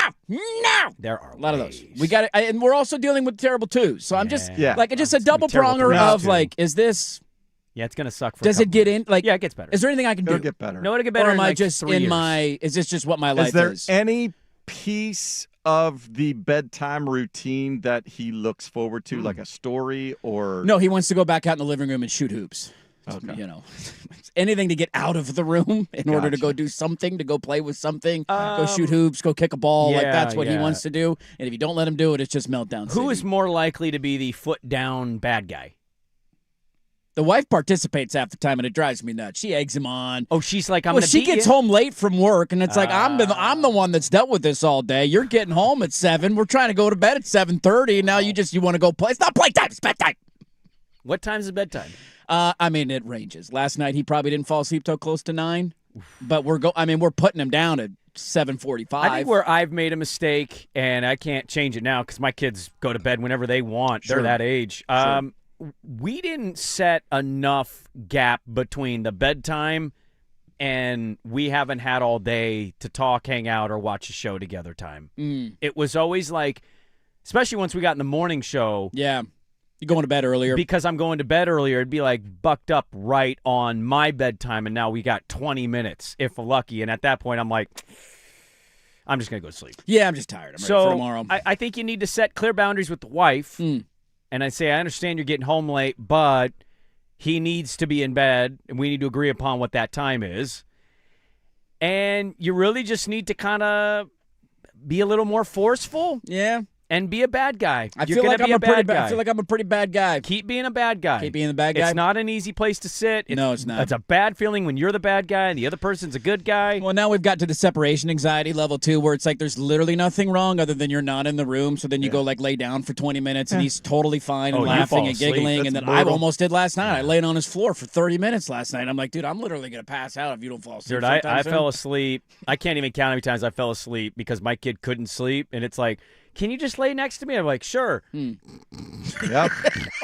Oh my God, it's 11:30. Where's my wife? She's asleep. 3 And I was like, a.m. oh. You wake up and you're like, What time is it? What's going on right now? Where am I? Okay, Yeah. I just wanted to commiserate. I just, I'm going through it No, right now. bedtime Bedtime's an absolute war sucks, zone. Dude, and this is totally normal. Okay. All right. Totally normal. Wanted to make sure that I'm not alone here and we can all commiserate together. When he gets about kindergarten, he'll still have energy, but it'll start to be more of a normal-ish routine. Sure. Then you just got to worry about how many times he coming into coming the bed in because the he's got middle of the night. nightmares. Yeah. And, he's starting to watch stuff, and it gets scarier. And It's a bad character in a movie. now your back hurts because his knee's in bed. And guess what? You have a crying 1-year-old now. Now you got 2 kids. Hey, Actually, it's going to get worse. You're Hey. going to have 2. I Hey. forgot. It's going to Hey. get way worse Hey. for both of you. Hey, calm down. Calm down. Calm down. Turk All right. would rather face the Bears than Dude, I'll fight that black bear. I'll scare that bitch. He doesn't know what's coming All right, his should we way. squeeze one more Yeah, in one here? more in here. Give me one more. What do we got? God, I hope it's mine. We got enough time. I got one more good one. Please be mine. Come on. Oh, what do we got? It's not mine. got that fire in your gut. Yes. You got that fire in your gut. Oh, we got a Gannon. Is Gannon back? No, I'm going to see if this puts a fire in your gut. Okay. So let me take the stage here for a moment. Please allow me to advocate, okay? You advocate for your European soccer, your Nottingham Forest. I got 37 coaches. To be fair, you brought that up this morning. Swag's not over mine. here talking about God knows what. Why aren't you watching tennis? Look what's going on in Australia. Okay, I get Guess it. who lost yesterday, by the way? Who lost yesterday? My Pilots. Oh, did they lose last night? 2 for 19 from 3. I said, dude, this That's is going only going to continue to age as one I of the know. biggest upsets in the history of college basketball. Yes. The fact that team pulled that off is remarkable. But at least Like you had that night going for you. 7 Okay? guys. Canada looks like a wagon right now. They're dominating Czechia. It's 3-0. I think we're still in second intermission. It seems like all signs are pointed to. Now, you got to get there first. We got to get through the landscape. Long ways to go. Can't slip up. A Canada-United States gold medal game for men's Olympic hockey. Now, they played, obviously, in 2010 in Vancouver, lost in overtime. Yes. And then 2014 was the last time we had professional players playing men's Olympic hockey. We have not had it at this level of these guys. So this whole generation of great hockey players, Connor McDavid, you think of all these names that we know, even if you don't know hockey, you know the name. They've never had the chance to play in the Olympics. They did the Four Nations thing last year. Who won the championship game of the Four Nations? Canada beat the United States in overtime, and McDavid scored the goal. So they're the two overwhelming favorites. And I just wanted to see if this helps put a little bit of a fire in your gut. The USA starts their run at a gold medal today. The game begins at noon. USA hockey, international hockey, a pretty big deal. I'm going to try and light that fire. 1, 2, 3. USA, my attitude, USA. Oh, mama, don't you cry. Oh, mama, don't you cry. USA hockey is do or die. USA hockey is do or die. Take a hockey stick in my hand. Take a hockey stick in my hand. Go on off to a foreign land. Go on off to a foreign land. Play said I'd be a star. Play said I'd be a star. USA hockey will go very far. USA hockey will go very far. Take the Gatorade in your glass. Take the Gatorade in your glass. We just kicked your. We just kicked your. So, grab my lighter. I'm going to put it in your gut. Get that fire in your gut. Get that fire in your gut. That getting you going. That getting you going. Like a matchstick fire. It's going to Oh. burn out pretty quickly. All right. That didn't get me. I tried. No. Should have recorded that in like a real studio to make it sound good. 'cause It was in a locker room It was in the after an locker room international post-game. championship I know, it's a for good USA song. hockey. Yeah. Yeah. It was the team chanting it. It's not a, Yeah, but you recorded like the Bears shuffle. Yeah, that's the what Bears recorded the Super Bowl shuffle. Well, I tried. We did. Can we get a today. headband? I mean, we made Can We Get a Headband in a We did. studio? Yeah, we did. Why couldn't they do that song? I don't know. I don't have the answer for you there, Bob. Taking on Latvia. Latvia today, 12 o'clock, USA Network. Will I watch gold medal Canada USA? Yeah, I will. Is it going to get me to watch today? What are you doing? What are you doing today? I actually, can I tell you guys this real quick? I know we're against it. I have a task that I am not prepared for in any way, and I have no idea how it's going to go. I got these new lights for my Arnie's Gym garage situation, and they're honeycomb, and there very bright. They're great. Mm-hmm. I have to install on the ceiling of my garage, and I have no idea what I'm doing. Do it tomorrow. What are you doing tomorrow? Today's kind of the day to do it. No, you got tomorrow. It's taking up my gym space, so You it's got nothing kind of killing my gym What time. are you doing on Sunday? You're doing nothing on Sunday. You got nothing going on Sunday. I don't actually have anything going. What are you doing on Monday? You got nothing going on Monday? Well, Sunday's watching the NBA All-Star game. Are you crazy? Sunday I might be golfing. Monday you're off. We don't have a show on Monday. Sunday I might be golfing. Yeah, The you got weather Monday. might be okay. It might snow. We might have a little ice storm. Right now it's just says clouds on my weather. it'll My be point okay. is I got lights to install. Why don't you turn the TV on while you're installing the lights and watch a hockey game? God. God. You asked if it got a Would fire it in my just gut. help? Well, could you just do one thing for me? All right? I don't ask you for a lot. You watching soccer for me? No, because soccer's stupid. What It's were you not a doing at real noon sport. yesterday? That was going on at noon. I don't have Paramount Plus. Oh, that was a Peacock game. Oh, well, I do have the Peacock. I know you do. Nah, nobody cares. Yeah, okay. USA hockey begins today. Thanks. Good luck to the Americans. 12 o'clock start. Canada running Czechia out of the building. We'll see if we get a gold Is medal. Czechia good? Czechia's solid. Now, who do we play? Solid. Latvia. Latvia good? Latvia, I don't know a lot about Latvia other than if we lose the game, it's a disaster. All right. That's what I got for you. Okay. So go beat Latvia. Yeah. We don't need to know, Swag. It's okay. Yeah. Go beat Minus Latvia.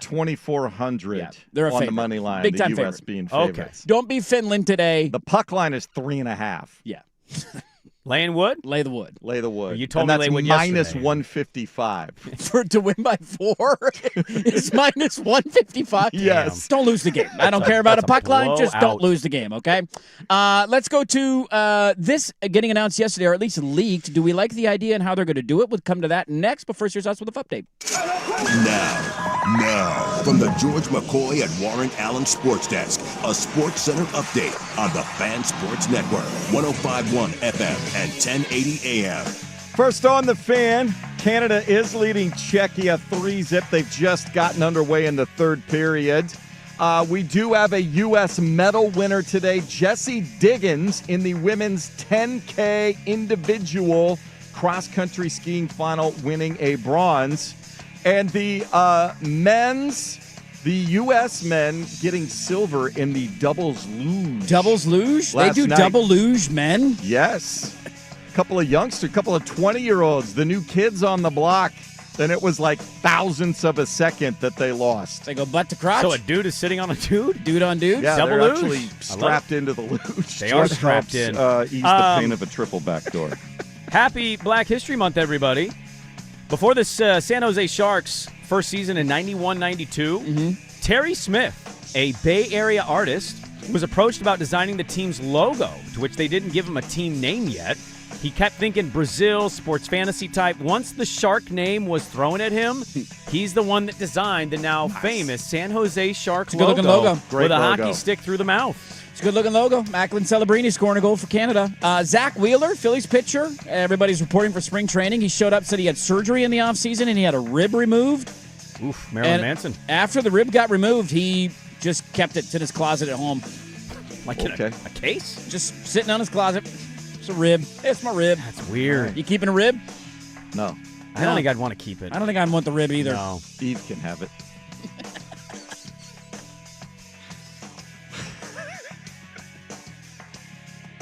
More Olympic Black History Month than baseball stories in 30 minutes.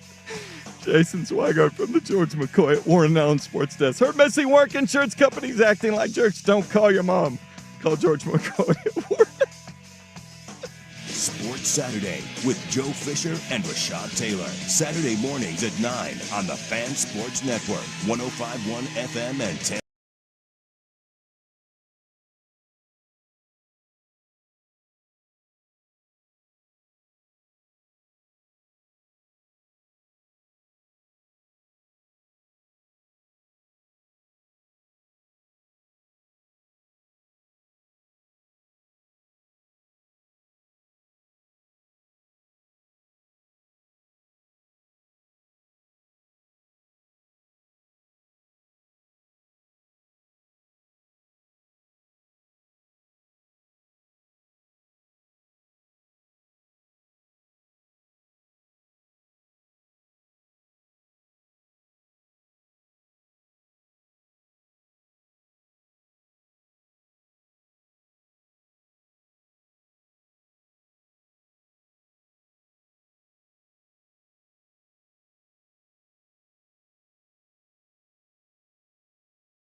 In April, shot down in May.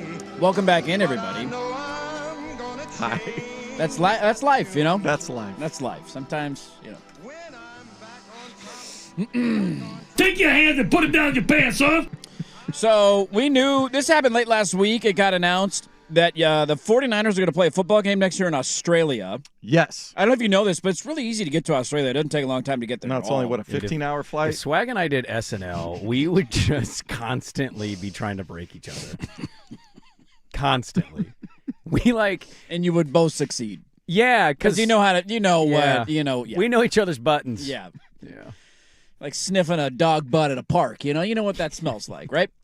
I don't know. So the Niners are going to play a game in Australia. They're going to play the Rams. You get a divisional game in Australia because, why would we not play this in Santa Clara, LA early in the season? I think this is the game the Niners are voluntarily giving up a home game for. The Niners are giving up the Rams home game? Yeah. Really? I believe York did an interview with Kay Adams, and he basically was like, York can just shove it. Can we stick a sock in that guy's mouth? Well, that's because the Super Niners Bowl. game at the Rams is a home game for the Niners. Let's see. Damn right it is. Yeah, I mean, it always is. There's a lot of red in that stadium. If it's not this year, then I apologize, but he said on the Kay Adams show he's giving up a home game for an international one because they got the Super Bowl and they're getting all this stuff. Yeah. I know the NFL is making them do it. This isn't a Jed York thing. I'm just curious to look at the rest of their home opponents and see what else would have been So they got they obviously NFC West teams. So Cardinals, Rams, Seahawks. The rest of their home schedule is the Broncos, the Raiders, the Eagles, the Commanders, the Dolphins, and the Vikings. I would have much preferred the Raider game to be Australia. Or the Dolphins or the Vikings. Well, is it J.J. McCarthy? Who the hell's the quarterback for the Dolphins next year? The tricky They're gonna part be is terrible. if any of those other teams are already involved in another international game, Yeah, I they guess are that's off true. the list because nobody gets more than one international game. Okay. So this gets bandied about of like, hey, they're going to play a game, and everybody sees this and they say, well, wait a minute, how's that? How are you going to go to Australia what? Yeah, that's not you just fly. It's a 17-hour flight. Like it screws you on the way there and on the way back. Well, John Oren, who runs, I think it's Puck Sports is what it's called now. They used to be with a sports business. He's journal. done this stuff for a long time. He has reported and broken now. I don't think the NFL has released this yet. That the game is likely going to happen as the opening game of the season. Now, this has led people to follow up and wonder and pontificate.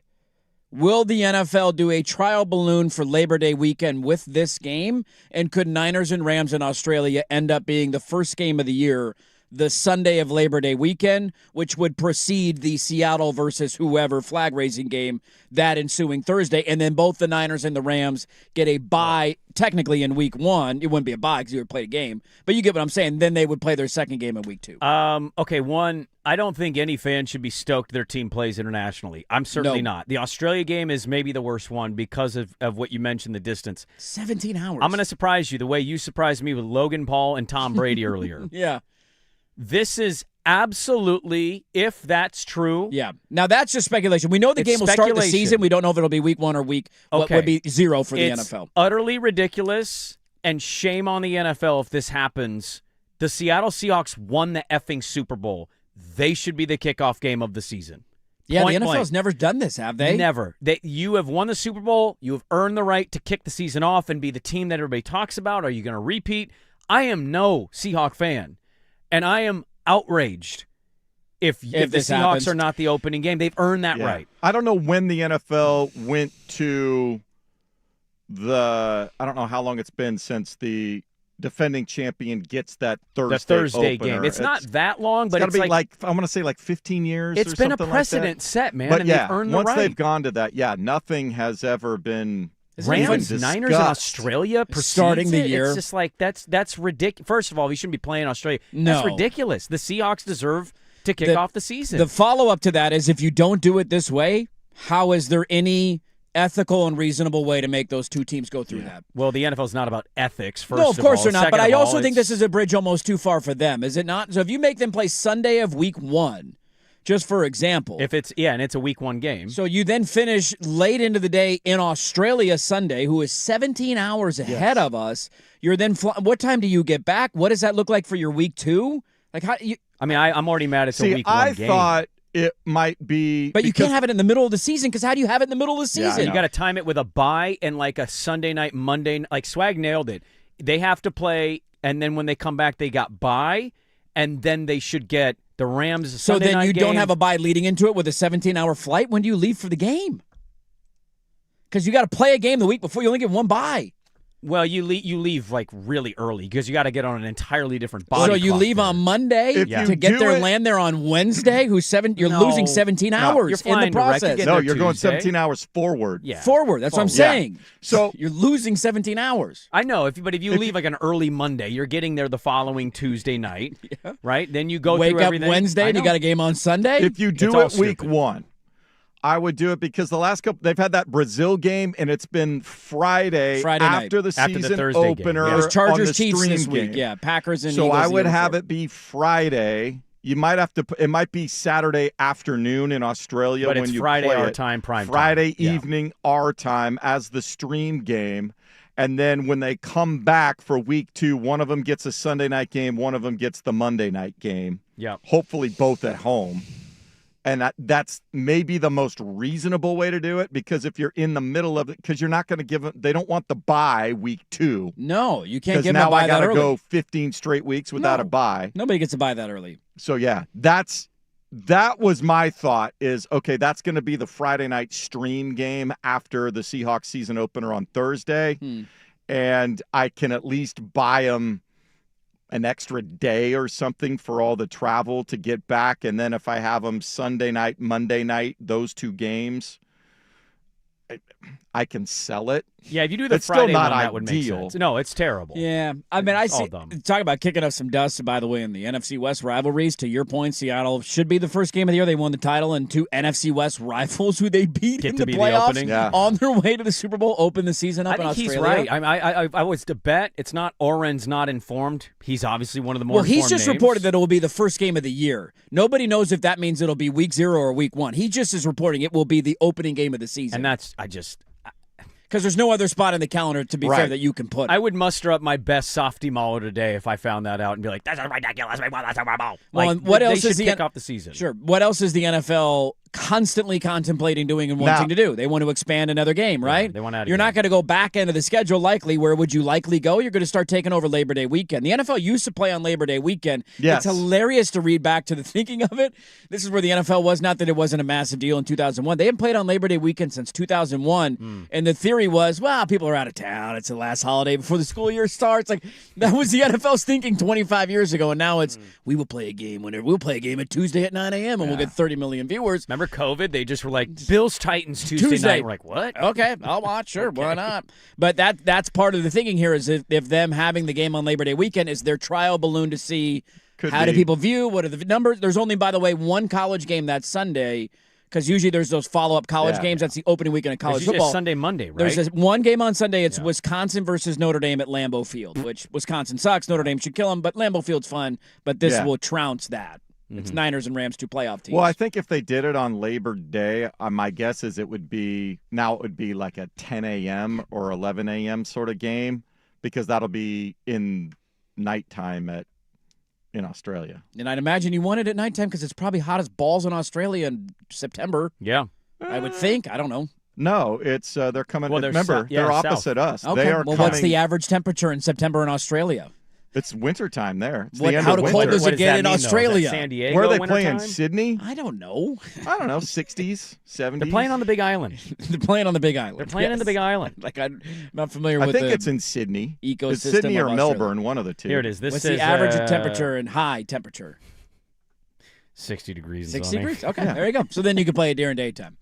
Either way, Stanford this is played there with Rice. Remember? God, I do remember that. I was doing Hood to Coast that weekend, and we were like, dude, this is so weird. It was the Yeah. next day, and it was sunny, and it was like, Stanford's in Australia. Anthony Newman played a duck game in Japan. He really? He did. The yeah. Ducks played in Japan? It was a bowl game, but they kicked it to the start of the next year. Very Oh. weird.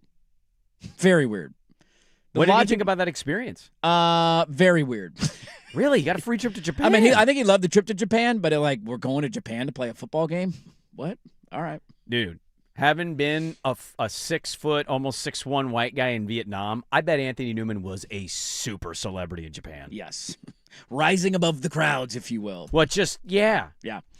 So, no right way to do this. We'll see. They might end up superseding the Seahawks kicking off the season next year with a Labor Day weekend game between the Niners and Rams in Melbourne, Australia. There you go. Either way, it's dumb, and the NFL should stop being so damn greedy, but I know they won't do that. Let's close it up on Thursday. We'll do it next on The Fan.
a.m.